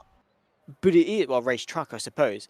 But they do, and they are still fundamentally they are still exactly what the front of a truck. They still function. I think they still have to have still function as a truck to be on the track. So yeah, they're fun. Here we go. Yeah, Steve Hansford on pole, Tom Griffiths second, Darren McLean, PVG, Longo, Chonnier, Sanson, Bramer, Haddington, Sylvester, Toon and Kellerman are your top 12. Then beyond that, you've got Barry, Cullinan, Siddons, Hefford, Wright, Sampson, Owens, Newman, Ayres and Lee Deemer. I've read that really quickly because they're on the line waiting to go. The lights are going to come up here as well, and now this is it. Race 3 is going to go underway. Currently, if the scores are right and if the scores are live, it is Momo leading the way. Steve Hansford gets the car off the line once more as he tries to get that run down into the inside to get the door shut on Tom Griffiths. I think Griffiths is going to actually have this as they're coming down into this turn 1 now. This is all about survival. It's all about who can make it through. That car of Longo is not going to help. Sampson just completely missed where he's going there, and that's going to be a slowdown at some point, I'm pretty sure, as everybody did back it up and get away cleanly there, apart from the fly-in Martin Sampson. Yeah, a couple of people with some unfortunate starts, but a couple of people with some very good ones. I mean, Martin Sampson, obviously, that's not going to stick. To be fair, actually, it might be a strategy. His drive-through not going to take too much longer. Side by side, we've got a couple of people. I think Bramer trying to pick his way past Longo onto the inside. He does. Settles in behind Chonnier. There's contact. I think Darren McLean's had an off. Yeah, that's huge. Oh, that's big. Darren McLean, Sir Alan Toon, Jason Haddington, all having a off here. Martin Sampson is, I'm not really sure where Martin Sampson is. He's in the wall there. Not quite sure how he ended up there, but I don't get how actually Martin Sampson ended up there either, to be honest. I think he finally took his slow down, but you can see the carnage commencing off behind him. It's been absolutely manic once more. And now we've got Pete Van Gogh, Tom Griffiths fighting out at the front. Newman, Sampson, Chonnier, Sylvester Kellerman all trying to close them down here. It's going to be a very interesting fight as Steve Hansford is somewhat bullied out of that position. There's been more contact. Longo is in there as well. Sansom. Oh, Chonnier again is going to come and join us in YouTube chat. Hold your brakes! Oh!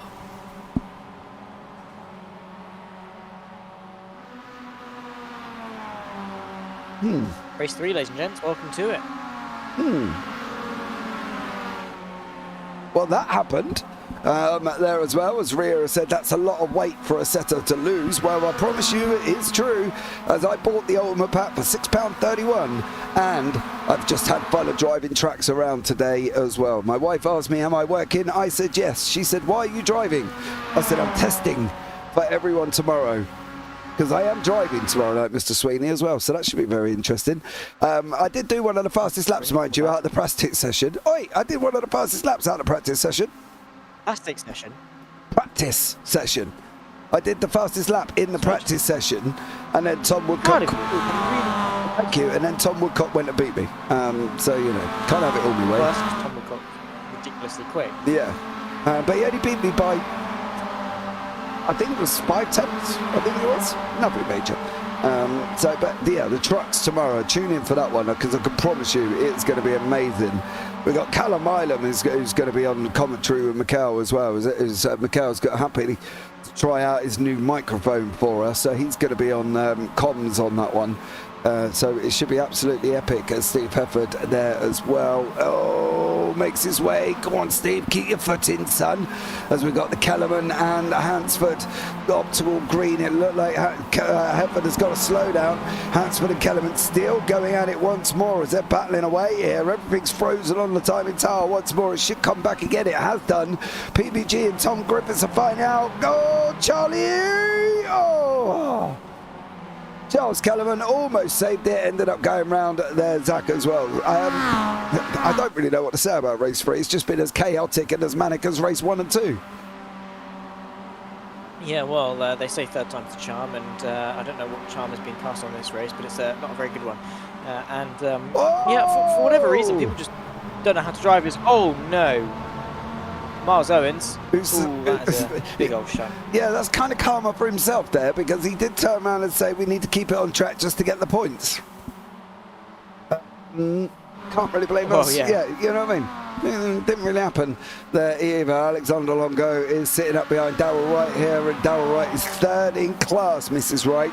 But you are right, he ain't winning. So the right is right about the right not winning. There we go.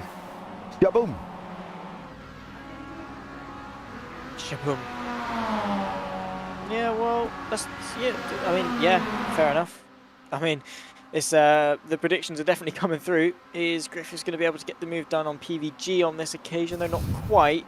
Thankfully, though, we finally, touch wood, we've actually got a fight for the lead. Yeah, and we've got a 3 wide going on here, if not 4. Darryl Wright is in the mix, of course. He's sitting in second now, ahead of Longo.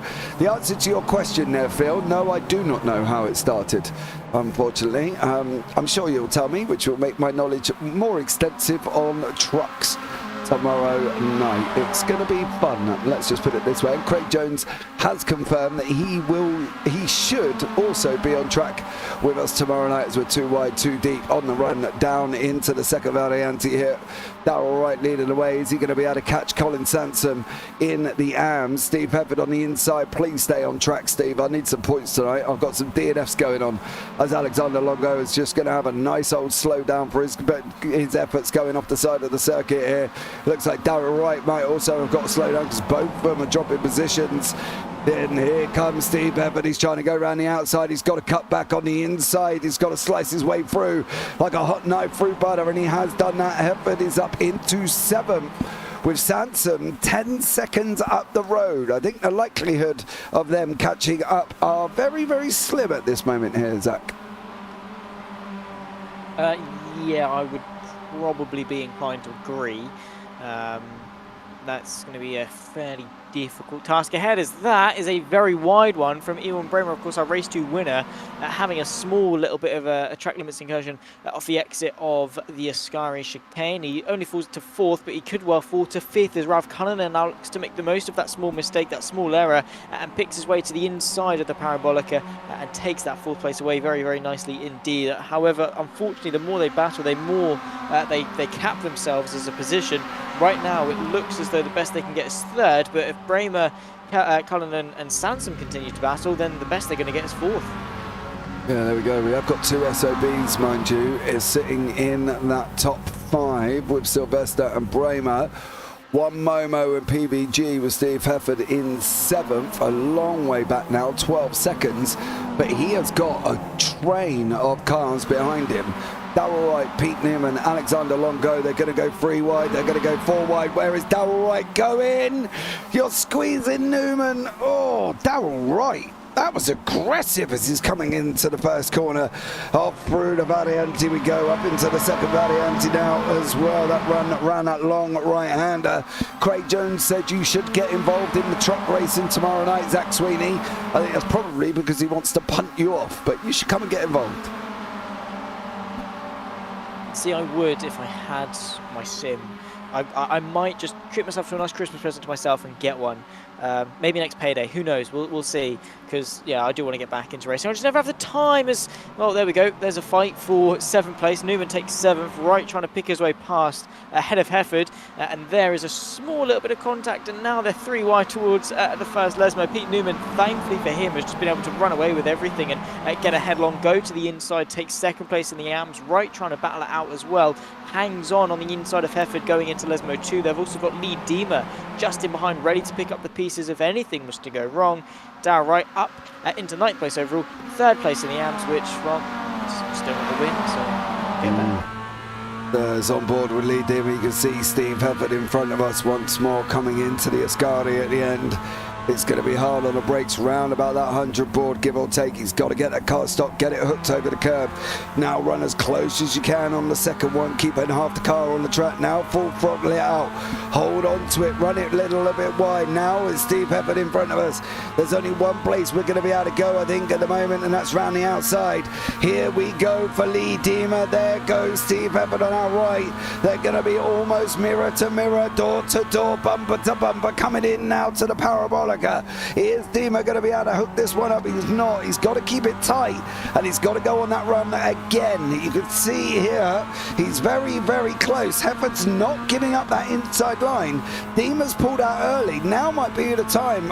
Isn't he alongside? Because to be honest, it might pay him to actually swap back round the inside of Steve Hefford, but he is alongside at this moment in time. No, he's not. Now go the other side. He's left the door open for you, Lee Diemer. There you go. He's got his nose in front. Is he going to be able to have a go coming down into turn 1? It looks like he's going to get it done successfully. It is. Lee Diemer has got through. Now Sylvester's got Ewan Bramer tucked up behind him as well, coming into this second variante.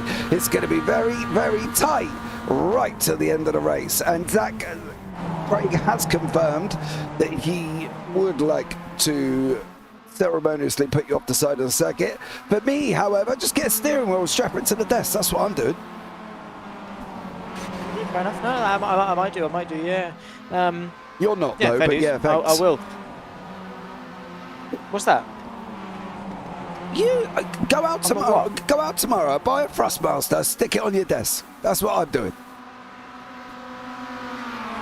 To be fair, it is invoice time, so fair enough. I might well do. Yeah, treat yourself. All right. Yeah. Treat. Yeah. Early Christmas present, as if I haven't already bought myself loads of Christmas presents. It's fine. It's fine. Yeah, I have got AC installed. I just need to install the mod. Yeah. Well, make sure. Yeah, if you get the mod, or get the Ultimate bundle for £6.31 for £62 worth of content, mate. I know. The Steam sales on AC are absolutely insane. Like, it's no brainer, isn't it? Yeah. The amount of cars and tracks you get, and the realism as well. It's great. Also, this great fight for the lead that we've got. Yeah, PVG has got it done there as well. You can see the SOBs defending from Ralph Cullinan. The last thing they want to do is put themselves under pressure, and they've got to try and really work together and try and catch that Momo of Bramer in front. They've got a 3.5 second gap. Once more here, Barney's not waving this time around. It's going to be on the next one, I think, then we might see Barney, as the timing tower is having a little bit of a moment all on his own. You see it glitching in and out. I do apologise for that. That is completely beyond my control at this moment in time, as they're still now going into turn 1. The SOBs, Cullinan's on the inside, the Irishman. Is he going to send it up there as well? He's got to be big boy and brave. He is. He's got to be full of whiskey spirit. He isn't, unfortunately. He loses that out onto Ewan Bramer, who we know is a tough cookie. Colin Sansom hanging on here. I think the draft is doing Colin Sansom a world of good. He really is, yeah. And even if you're sort of 4 or 5 tenths off the pace, as long as you're there, as long as you're using the slipstream, as long as you're race-minded, you will be absolutely fine. You can still contend for high positions. And I think that's exactly what a couple of people are doing, just latching onto the back of battles and making the most of opportunities that come their way. Exactly what Colin Sansom is doing. Also, with the fact that he's just using these guys to get as far away from the rest of the pack as possible. Newman, Longo and Hefford have been battling and that's stalled their progress. These guys have been able to make the most of it and just drive away with things. And Sansom has just latched onto the rear end of this and just said, just pull me along, guys. He's like Marty McFly on his hoverboard in Back to the Future when he grabs onto the back of the truck. That's exactly what Colin Sansom's doing right now. Yeah, absolutely. It's a top 10 for race 4, Phil, to fill you in. Yeah. I get what I mean. But as we are now looking at PVG, we're not with Colin Sanson. It's PVG chasing down Tom Griffiths. The guys behind are closing his Zach, but I've only got one more lap to do it. Yeah, not long left to go. The races do go thick and fast here at Monza. I suppose it's because it's a long lap, but it's not really a long lap as such. So I think the time just goes down a lot quicker than you'd expect. But one lap left to go. We've got Griffiths versus Vangal. We've got a fight there, very hotly contested for third place. Sylvester fighting with Bramer going into the Parabolica. But one more lap here at Monza before we go into the final race of the evening. Is it going to be Griffiths? Is it going to be Vangal? I mean, Griffiths has been on fire. Yeah, he definitely has. He definitely has. Bramer's pulled over as well. It's almost like SOB here are just trying to defend. No. Bramer must have a slowdown because he's losing positions all over the place. So is John Sylvester. So I'm not entirely sure if both of them might have a slowdown somehow there. I'm not quite sure how that one happened, as Ralph Cullen and Colin Sansom are fighting it out and trying to get that third place here. Sansom staying in the draft of Ralph Cullen, and you can see the battle behind with Longo and Steve Hefford and Darrell Wright and Lee Deemer. Wright's on the left hand side, he's trying to go up the inside of Deemer. Is he going to be able to make it through?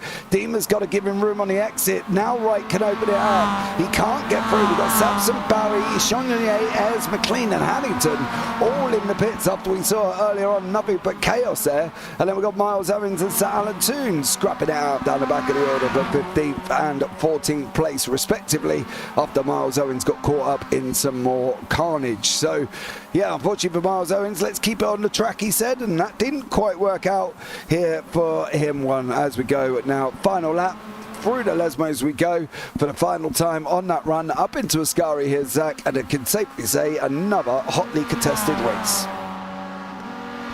Has been, yeah, these guys have been on fire from start to finish. Thoroughly enjoyed every single second of it. Can't wait to see what race 4 has got in store for us. But yeah, 7 laps once more of just out and out carnage action from start to finish. PVG has got 3 more corners left to go, make that 2, now 1 as he runs his way through the left. He's got the famous Parabolica and he'll seal the deal to make it 3 races and 3 winners, unless Griffiths has got an absolute miracle send into the final corner. Yeah, he's going to have to try and bully Vangal off. If Vangal just keeps it tight, then looks at coming out, taking his line. Griffiths is giving him room. Vangal's giving him the squeeze on the outside. That outside line hasn't really worked, but I can see what Griffiths is trying to do. He's trying to get that cutback. Now they're coming into the run, down to the final, down to the line here as well. Who's going to be able to get it? Is it going to be Griffiths? Is it going to be Vangal? They're going to be running side by side over the line they go, and so it's going to be Vangal. Gets it there as well. Ralph Cullinan beat Colin Sampson, and Steve Hefford is not, I don't believe, going to get past Alexander Longo as he's coming down to the line as well. Newman comes over the line, finishes in 7th. It looks like Longo is going to wrap this one up. So it was PBG, it was Griffiths, and it was Ralph Cullinan. Very, very close again there, Zach. 0.04 of a second. But it finished really across the line, nothing separating them at all, apart from maybe a smidge of a bumper as they cross the line, which is, you know, that's the racing we want to see, right? That is, I mean, how else do you want a race to end? I mean, the first 2 races, granted, yeah, we had some big gaps, but that race was nothing short of fantastic, and, well, bring on race 4. Yeah, I was just waiting for the results. Unfortunately, they're not coming up here. But I can tell you it was PVG, Griffiths and Cullinan in the pros, with Sanson, Longo, and also Darrell Wright in the AMs. So although Darrell Wright didn't take the win, he did get the podium. But here they are finally. PVG, Tom Griffiths and Ralph Cullinan are your 1, 2, 3 with Sanson, Sansom winning the AMs. Then Sylvester, Brayman and Newman, and Alexander Longo finishing in 2nd in the AMs. Steve Hefford 3rd. Then we got Darrell Wright, Lee Deemer, Fiona Siddon, Steve Hansford, Miles Owens, Sir Alan Toon, Charles Kellerman, Martin Sampson and Mick Barry. Then on from that one, Jamie Ayres, Arnold Chonier, and now also as well Darrell McLean and Jason Haddington. So it's been a tough evening of racing. We'll see what that has done for the scores. Get your picks in for race 4 and we'll see how we go. Needham, Chris is there with Ewan Bramer. Have you picked Bramer before, Chris? No, I don't think you have actually, dear sir. No. No. I'll give you that one. Zach, who are you going for? Top 10. Do you want to see the results again? Because I'm nice. Yeah, go for it. Go Go for on it. then, You top are 10. A very lovely person. Okay. Hang on. Oh, That's a breaking board. Just give him a sec, guys. It's all Right, there you go. Top 10. Take time. Take time. We're gonna go with. Have I gone for Griffiths yet? I've gone for Hefford, Bramer, no. Newman. I'm gonna go Griffiths. Griffiths. Griffiths.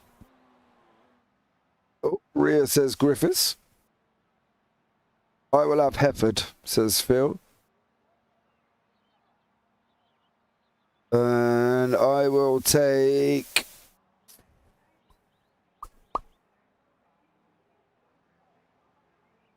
I'm going to take Longo. I've already lost, so let's just go for Alexander Longo there and see how he gets on. Mrs. Wright, are you coming up with anything? Jeez, is he picking halfway through lap 1 again? Who are you talking about? So rude you are this evening. Well, let's see what goes on here. It's going to be very interesting. So we've got Chris Needham with Bramer, Zach Sweeney with Tom Griffiths, Ria Sura with Griffiths, Phil with Hefford, and me with Longo. Have I missed anybody? No. There we go. Oh, good evening, Puck. Thank you so much. Welcome in. Hope you're well. So, wonderful evening. Thank you so much for joining us quite late here, as we seem to be having somewhat of an issue. 1 minute 48 on the clock till we go into the final race of the season. The final race of the season. But don't worry, we are back in 2 weeks' time, and it should be fun once more. Talking about Zach going through the whole field like he's new here. Ooh. Mr. Sweeney, what do you have to say to that?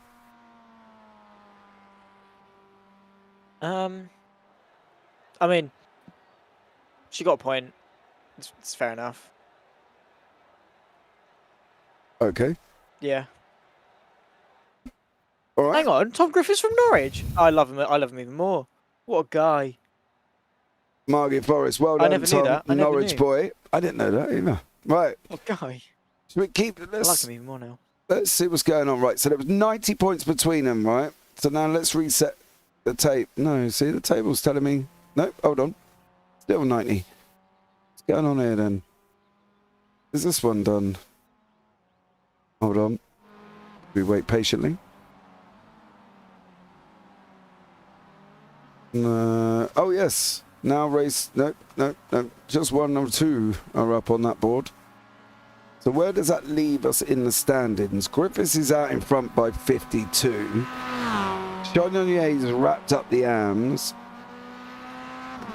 And now I've got SOB even further in front than I did have them last time. I'm not entirely sure this is correct, Mr. Sweeney. Don't know. Mrs. goes Ralph. She can't type, she's just doing her nails. Oh. Okay, this is right. Goes Ralph. Right. Well, there you go. Hope your nails. I hope you pick some good colours for your nails. I've seen too many like reds and weird colours. Here's the grid for race 4. Darrell Wright will be on pole, then Steve Efford, Longo, Newman, Bramer, Sylvester, Sampson, Cullen and Griffiths and Van Gaal. Then we're going to have Lee Deemer and Fiona Siddons.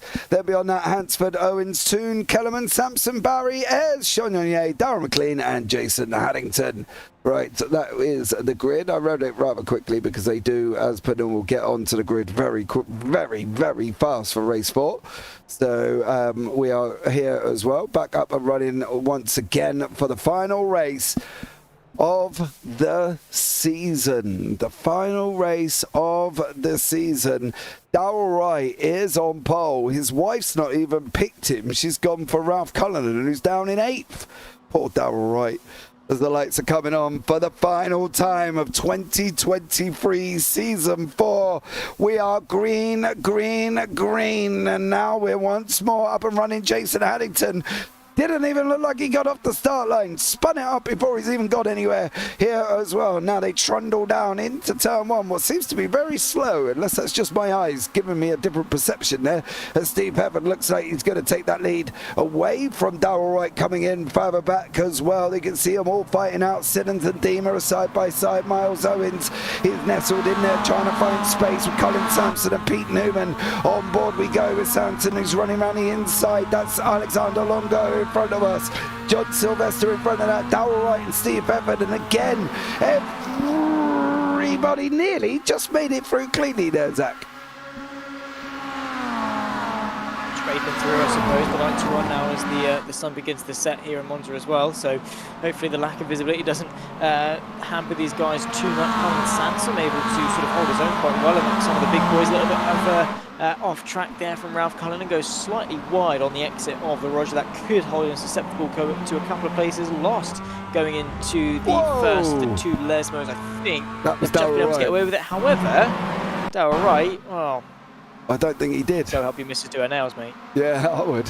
Just make sure she's not painted in red. Oh, he's caught the inside. Around he goes for Darrell Wright. Into the wall, back across the track, holds his brake, sits there, and everybody goes strooning through. And unfortunately for Darrell Wright, he can now assist the wife in painting her nails here. As I say, let's have some, different colours. Where are you going, Longo? Like, the corner goes left, not all the way down there. Unfortunately, my pick has just put himself in the wall. So that's nice. And Ralph Cullen battling it out with PBG, Ewan Bramer and Tom Griffiths, where Steve Efford opens up a 1 second gap with Sylvester there behind him, with Pete Newman behind that. Some great racing going on. Yeah, I have to say, thoroughly enjoying every second of it. Sylvester and Newman obviously fighting out quite hard out in front with still plenty of racing left to go. We've only just ticked off the first lap. So, yeah, I mean, these guys bringing their absolute A-game for each and every single one of these laps. Pete Newman very much tucked up behind John Sylvester as well. Hopefully, we can see a little bit of action by the time we reach turn number 1. However, Hefford is not waiting around in order to take this opportunity to hopefully build a couple of car lengths for himself. Yeah, Ewan Bramer's into the pits. Ewan Bramer is in the pits as we're too wide, too deep further back there. Tom Griffiths and PVG getting it sorted out in the end. Colin Sampson still scrapping away with Ralph Cullen and Lee Dima. Martin Sampson and Fiona Siddons all mixing it up. Further down, you've got Darren McLean, Arnold Chenier, Miles Owens and Jason Haddington. It'd be interesting to see what happened to Haddy coming off the line now. I don't actually think he went anywhere apart from spinning it round the wrong way. So I'm not entirely sure why Ewan Bramer went into the pits either. I'm wondering if he's got a jump start or something. He's got a penalty because he is in the pits and he did stop for about 25 seconds. So that's probably, well, no, he got a drive through. So he must have got a drive through because that pit lane time of 25 seconds coexists with that. So there we go. But this battles are all the way through. And Steve Heaven and John Sylvester and Pete Newman scrapping it out at the front with Tom Griffiths in the mix there as well. Colin Sanson behind that.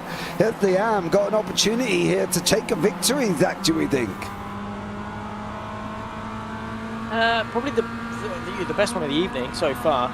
Sylvester tumbles away down to 4th. I mean, Sansom has got a real opportunity. He just has to be in it for the long term. He can't get too desperate too quick and throw away his opportunities. He's got to think clever about this, got to think long game and be very, very careful about each opportunity he does take. Bide your time, wait for that the opportunity that's going to get himself past a good couple of cars all in one foul swoop and then maybe scrape a victory right at the end of this race. To beat these huge tyrants of the MX5s by himself, it's going to be tricky. He's going to need some help with some mistakes and contacts and things like that. But right now, that slipstream is keeping him right in touch with the top 4. And he's doing the right thing as well. He's just pushing enough to let them get on with it, isn't he? He's kind of almost just sitting there waiting for a disaster. It's like, you know, that something's going to happen. You're just not quite sure when it's going to happen. And for Colin Sansom, that's what he looks like he's doing. He is being kept there by the draft. You can see Van Gogh, Cullinan, Sampson, Ema, Siddons are all very close. Then got 1.4 to Ayres and Kellerman, and then Barry and Owens further down as well. Is this where we see all this drama going to kick off right in front of us? As you can see there, that's a very fast approaching John Sylvester up beside Tom Griffiths. He's then going to go and overcook it. Gone shooting in, lost the places in the end and didn't quite make it through there. He just didn't quite stop it. As the cars go rushing past, that was Mick Barry and Miles Owens fighting it out. Now he's got PVG, Tom and also Ralph Cullinan closing up. So whatever Sansom's going to do, he needs to get on with it a little bit because he doesn't want to be losing places to the guys behind. Although I think he is waiting for chaos to happen in front of him. Yeah, I'd be inclined to agree. I think that is going to be the best go ahead for him. Wait for chaos, then capitalise on said chaos. Hopefully, don't cause the chaos while you're at it either. PVG picks his way past Colin Sansom, which obviously isn't the best way of going about things. Obviously, in this train, he wants to be going forwards and not backwards. But at least he's still there, biding his time, not throwing it away. Yeah, it wasn't too hard fought. No, he moved to the side. Whoa! He moved to the side there. That was a big old slide by Martin Sampson, I've got to be honest. And now he's running side by side with Dima.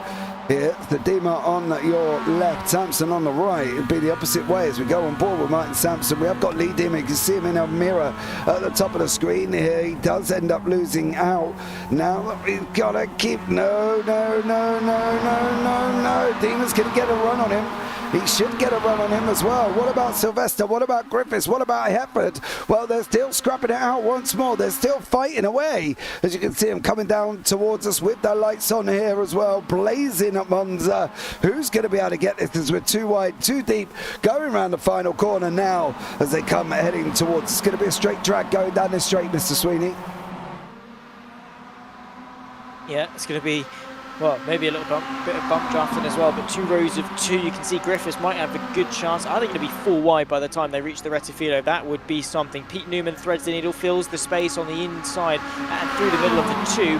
Hefford, of course, all the way to the right. It's Sylvester on the left, and then Griffiths just making up the rear end of this train. The track, of course, narrows up the closer you get towards turn number 1. So you've got to be careful. You've got to fill some space, and you've got to commit to it. A little bit of contact sends Pete Newman up to the outside of the circuit. 2 rows of 2. They settle themselves back into formation. It's Hefford from Sylvester, then Griffiths just able to stay ahead, but Newman's been boxed in by Sylvester, and that might allow Griffiths to be able to get both of them and move his way up in a second. Yeah, I think Griffiths is going to go up the inside now on the run out into the second variant. Here we go. Now we've got Tom Griffiths on the right and also Sylvester. They're kind of keeping Pete Newman at bay. The only place he can go is send it 3 wide coming into this corner. He's not going to do that. Cullinan's going to duck back in front of Sampson. You saw him pull out. He had a little look, decided against it. Now PVG is also mixing it in with Pete Newman as well. Is Pete Van Gogh in the middle there. He's got Ralph Cullinan. He's got Martin Sampson. He's seems to have made it a little bit more difficult for himself. I wish he'd gone for it instead of letting them go through, but there we go, all to their own, I suppose.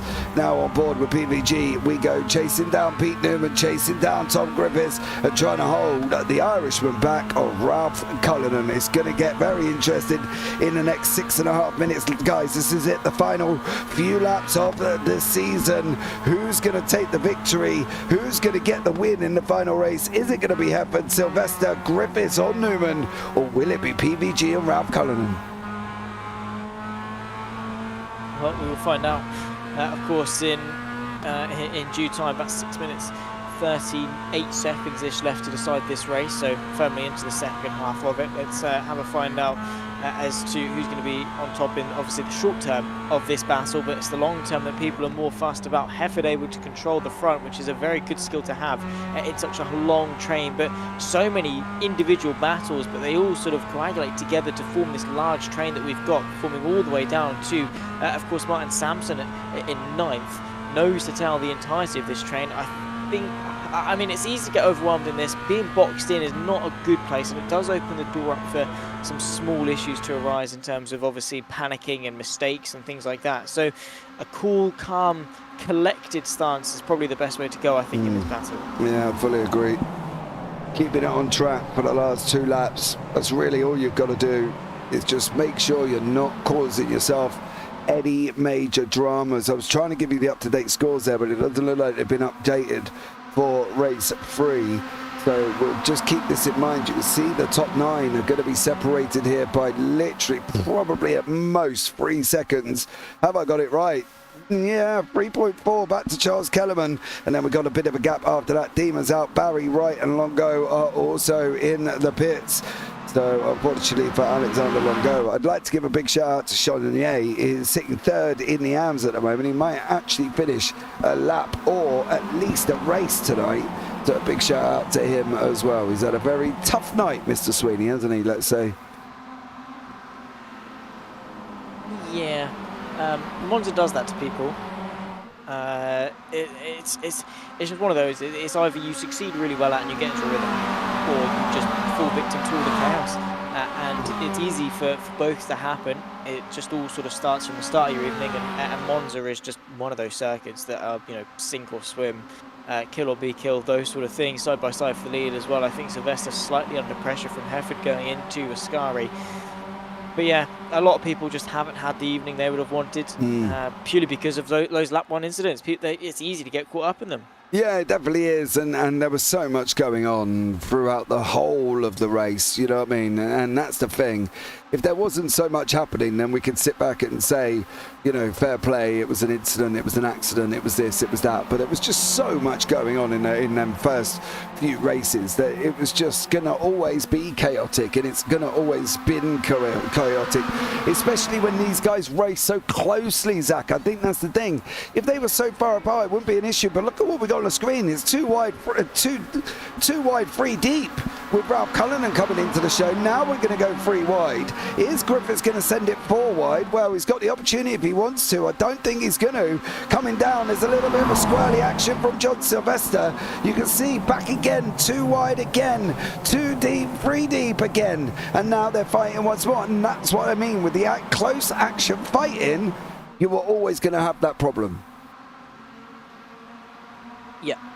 You're always just going to have, you know, slight little bits of rubs and temptation as well as a big thing. You see an open gap, your chances are you are going to fill it, but side by side for the lead here. Hefford's going to form the right hand side, Newman on the inside. It's going to be then Tom Griffiths trying to fill some space and decide which route to go there. Also John Sylvester filling the space. He's late on the brakes. Is he going to go for the lead? Is he going to be too late on the brakes as well? I think he's just been able to hold it. Newman settles ahead of Hefford. It's Sylvester versus Griffiths though in that fight for 3rd. They emerge out of the Della Roja and now in towards the first of 2 Lesmos. It's Sylvester that's been able to sensationally pick his way past the championship leader and potentially championship winner as well. I think he's got it as a done deal. He is going to be the champion, Tom Griffiths.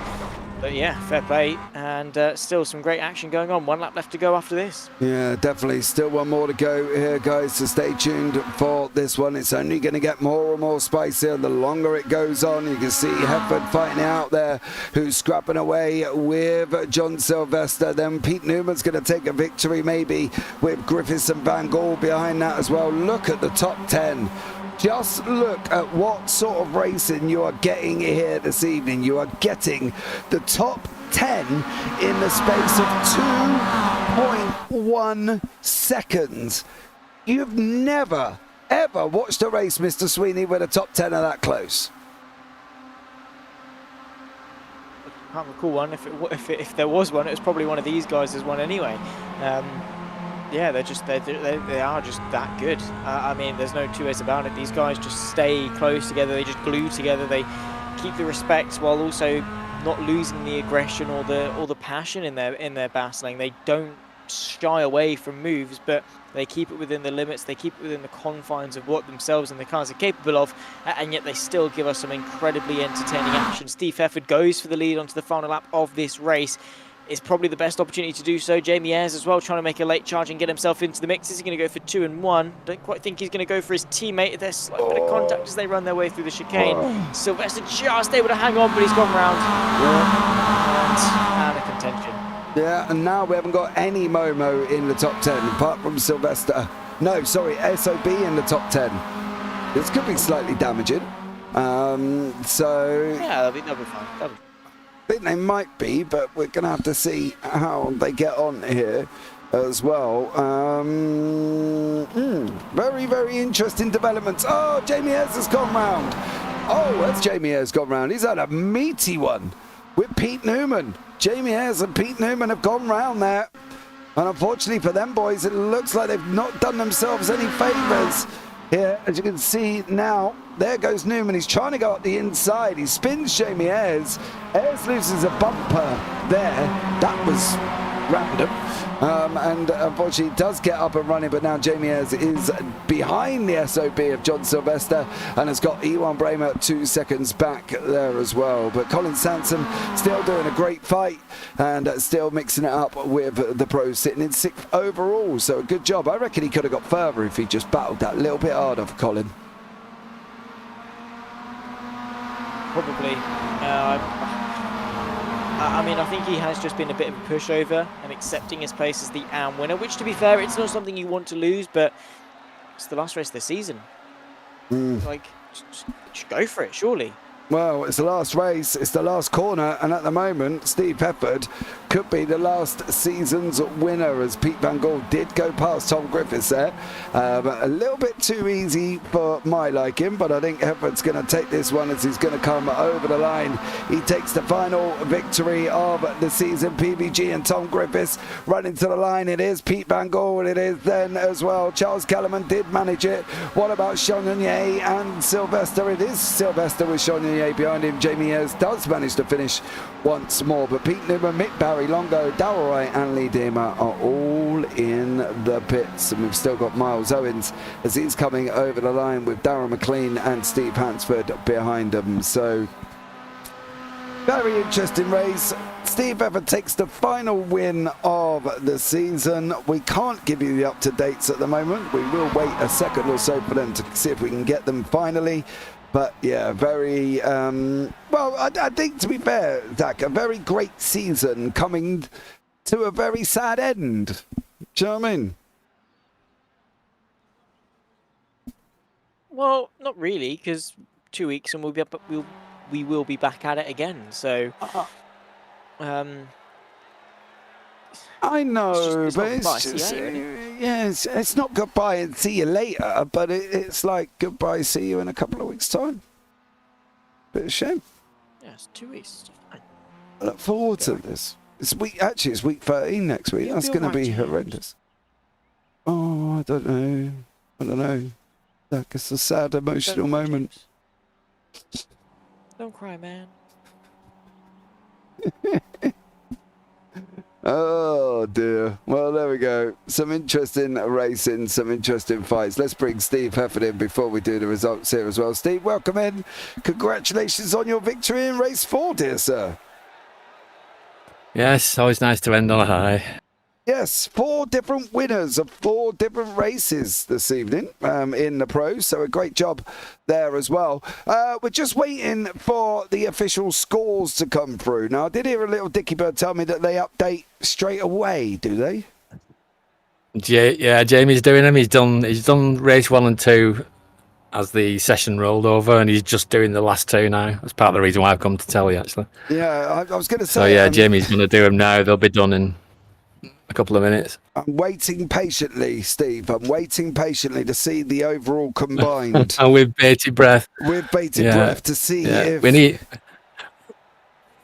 We needed those SOB guys to actually pull over and get out the cars at the end of race 3. When they stopped, they slowed down a lap early, didn't they? Yep. So I was praying they'd have pulled over and got out the cars, but alas, it was not to be. Yeah. It's just mad, isn't it, that after a year of racing with thousands of points on offer, tens of thousands of points on offer, it comes down to, sort of double digits difference. It's mad. It's been an epic season, though. It has been a really good one. I think it's going to be very, very close at the moment because race 2's in and Momo are 67 behind.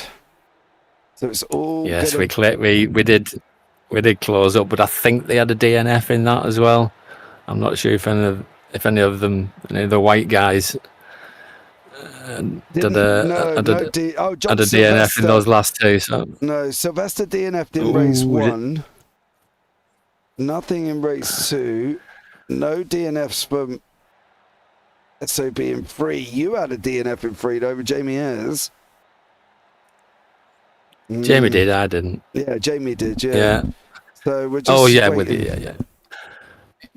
Yeah, that happened just behind me. He was so unlucky, Jamie. He was just caught up in someone else's accidents. It was happening at the side of me, and he was like a half a tenth behind me, I just watched him get a wipe out. Yeah. Probably sealed our fate, to be fair. I'm refreshing the sheets frantically here. Come on, where's the combined? Can I get them? Oh my gee whiz, golly gosh. Tom Griffiths. Is it in? Hold on, Tom. Yes, it is in. Tom Griffiths is the winner in the pros. John Sylvester in second with Jamie Ayres in third. In the AMs, I'm going to keep you waiting, Steve. In the AMs is Darrell Wright, Arnold Chonier and Andy Littler. That's the overall. In the teams, SOB, 15,239. Momo, 15,221. You lost by 18 points. No! How good is that? 18 points. Epic. Oh. After a year of racing. Yeah, after a year of racing, it come down to 18 points. The SOB boys Unbelievable. have got it. How good is that? Yeah, you can't. That's what you want, argue. isn't it? Yeah, you can't argue with that. No. 18 points. Let's just check. Epic. What was this season's? Well done to those guys then.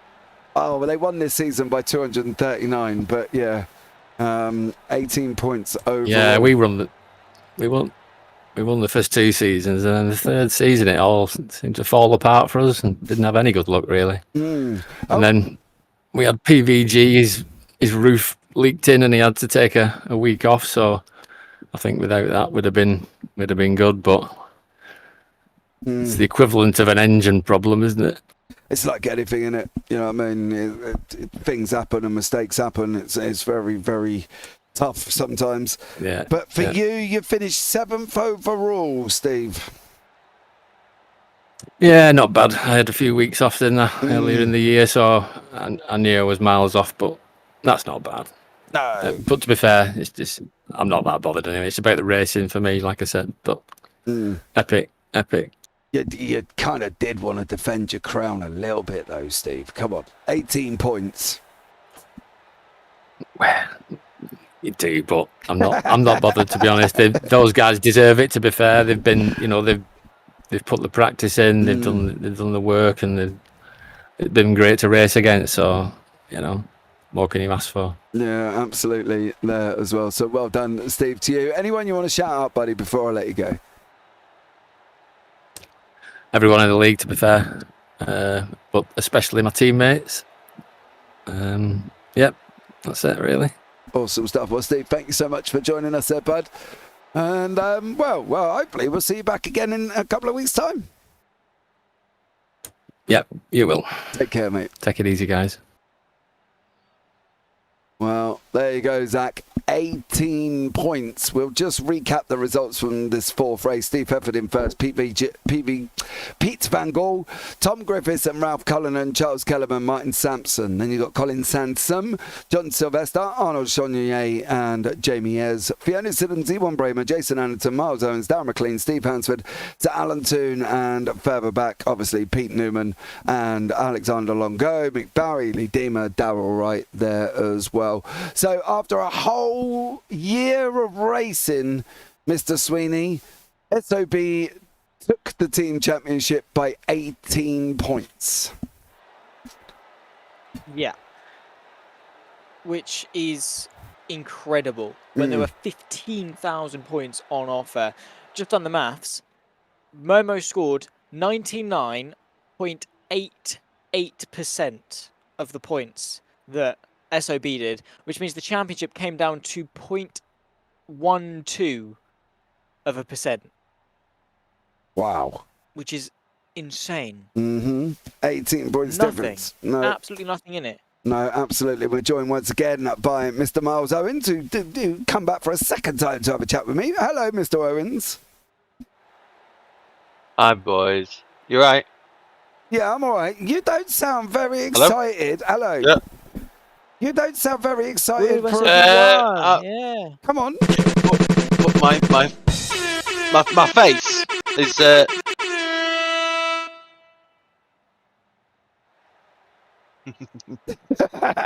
Who did that? Come on, you should be all excited. I'm excited. I'm gonna pull out the drinks later. Have a few drinks, celebrate with my team, and wait for my nice shiny trophy to arrive. Yeah, I can't believe we won. Honestly, we had an absolute shocker tonight. Yeah, but I was at the back most of the time, and I couldn't get going. Brem got a jump start in race 4, who was at the back with me. Can't believe we won. Honestly, it's a shock. it wasn't really a shock considering how close you've been all season. Do you know what I mean? You've been absolutely mighty, neck and neck all season, all year.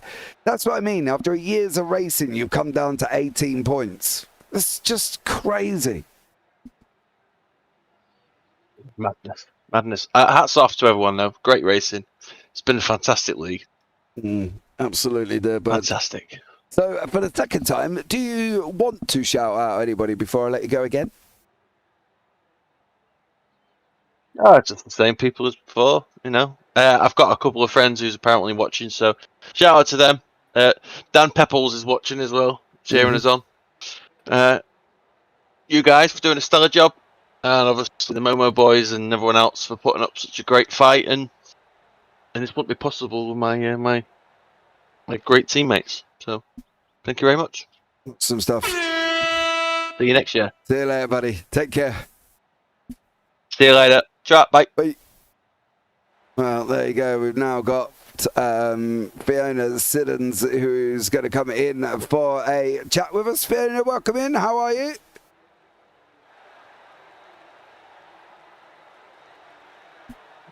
Good. Awesome stuff. Did you want to talk to me, or was you just sat there in the interview room? Not. No, I just came up. I haven't been up all season. Just wanted to come up and thank you for your work on the stream this season, and to say I'm happy with finishing P3 in the AM class. Awesome stuff. Well, I did an absolutely stellar job there as well. You know, first sort of real flurry into the league. How did you find it? It's been fun. Great bunch of guys, and everybody's friendly, share setups and everything. So, yeah, it's all good. Yeah, it was. It's been an absolute awesome season as well. Let's just refresh the final points. Yes, you did finish third. You were 342 back away from Arnold Chagnon. So a good job. Are we likely to be seeing you back next season? Yes, I'll be back.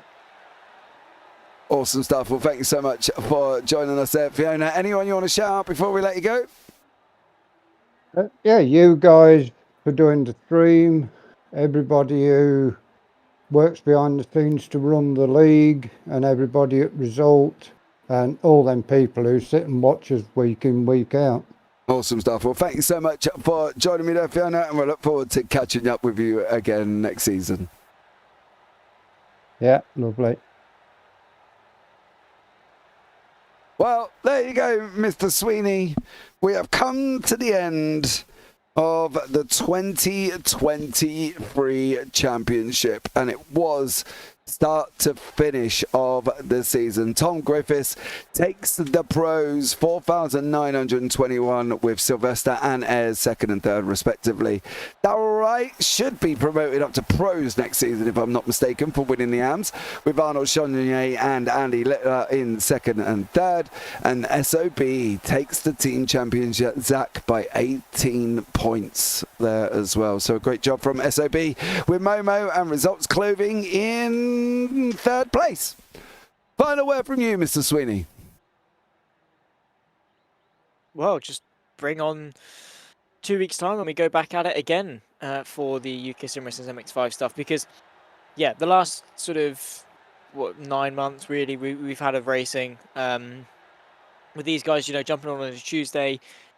I've had, I think, 3 Tuesdays off because of the off season, the week between each season. Apart from that, every Tuesday essentially this year has had some UkSimracers MX5's action on for me. It's been a great way to fill the week, fill the calendar up, and yeah, one of those ones that you look forward to. 4 races each week, and well, going to enjoy the week off, and then we'll be back at it again for some more racing before we have to then pause the adrenaline for Christmas, and then we can properly come back and properly enjoy these guys. Yeah, we will as well. As we know, it was probably Rhea who took the prediction cup win, so well done. And then Phil, and then probably Zach and myself. That's probably the 1, 2, 3, 4s for everybody asking here as well. I will work it out and I will get the results out to you all tomorrow at some point. But that is it, guys. That's going to round it out for this evening. Now, massive thank you to everybody that's joined me this whole year. Rhea, Craig Jones has been here as well.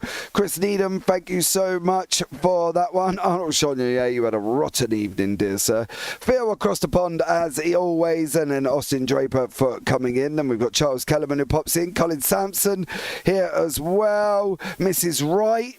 Well done to you. Maybe didn't win anything tonight, but an overall winner. That's awesome. And then obviously Puck and Margie Forrest. Well done, Tom. Norwich boy Griffiths. So there we go. Congratulations to all of your winners. But that's going to wrap it up, boys and girls. Thanks so much for joining me and Zach Sweeney, who has been here all season with us. And for the final time this season, take care. Have a great week. And you never know. We might see you on the track next season. Good night.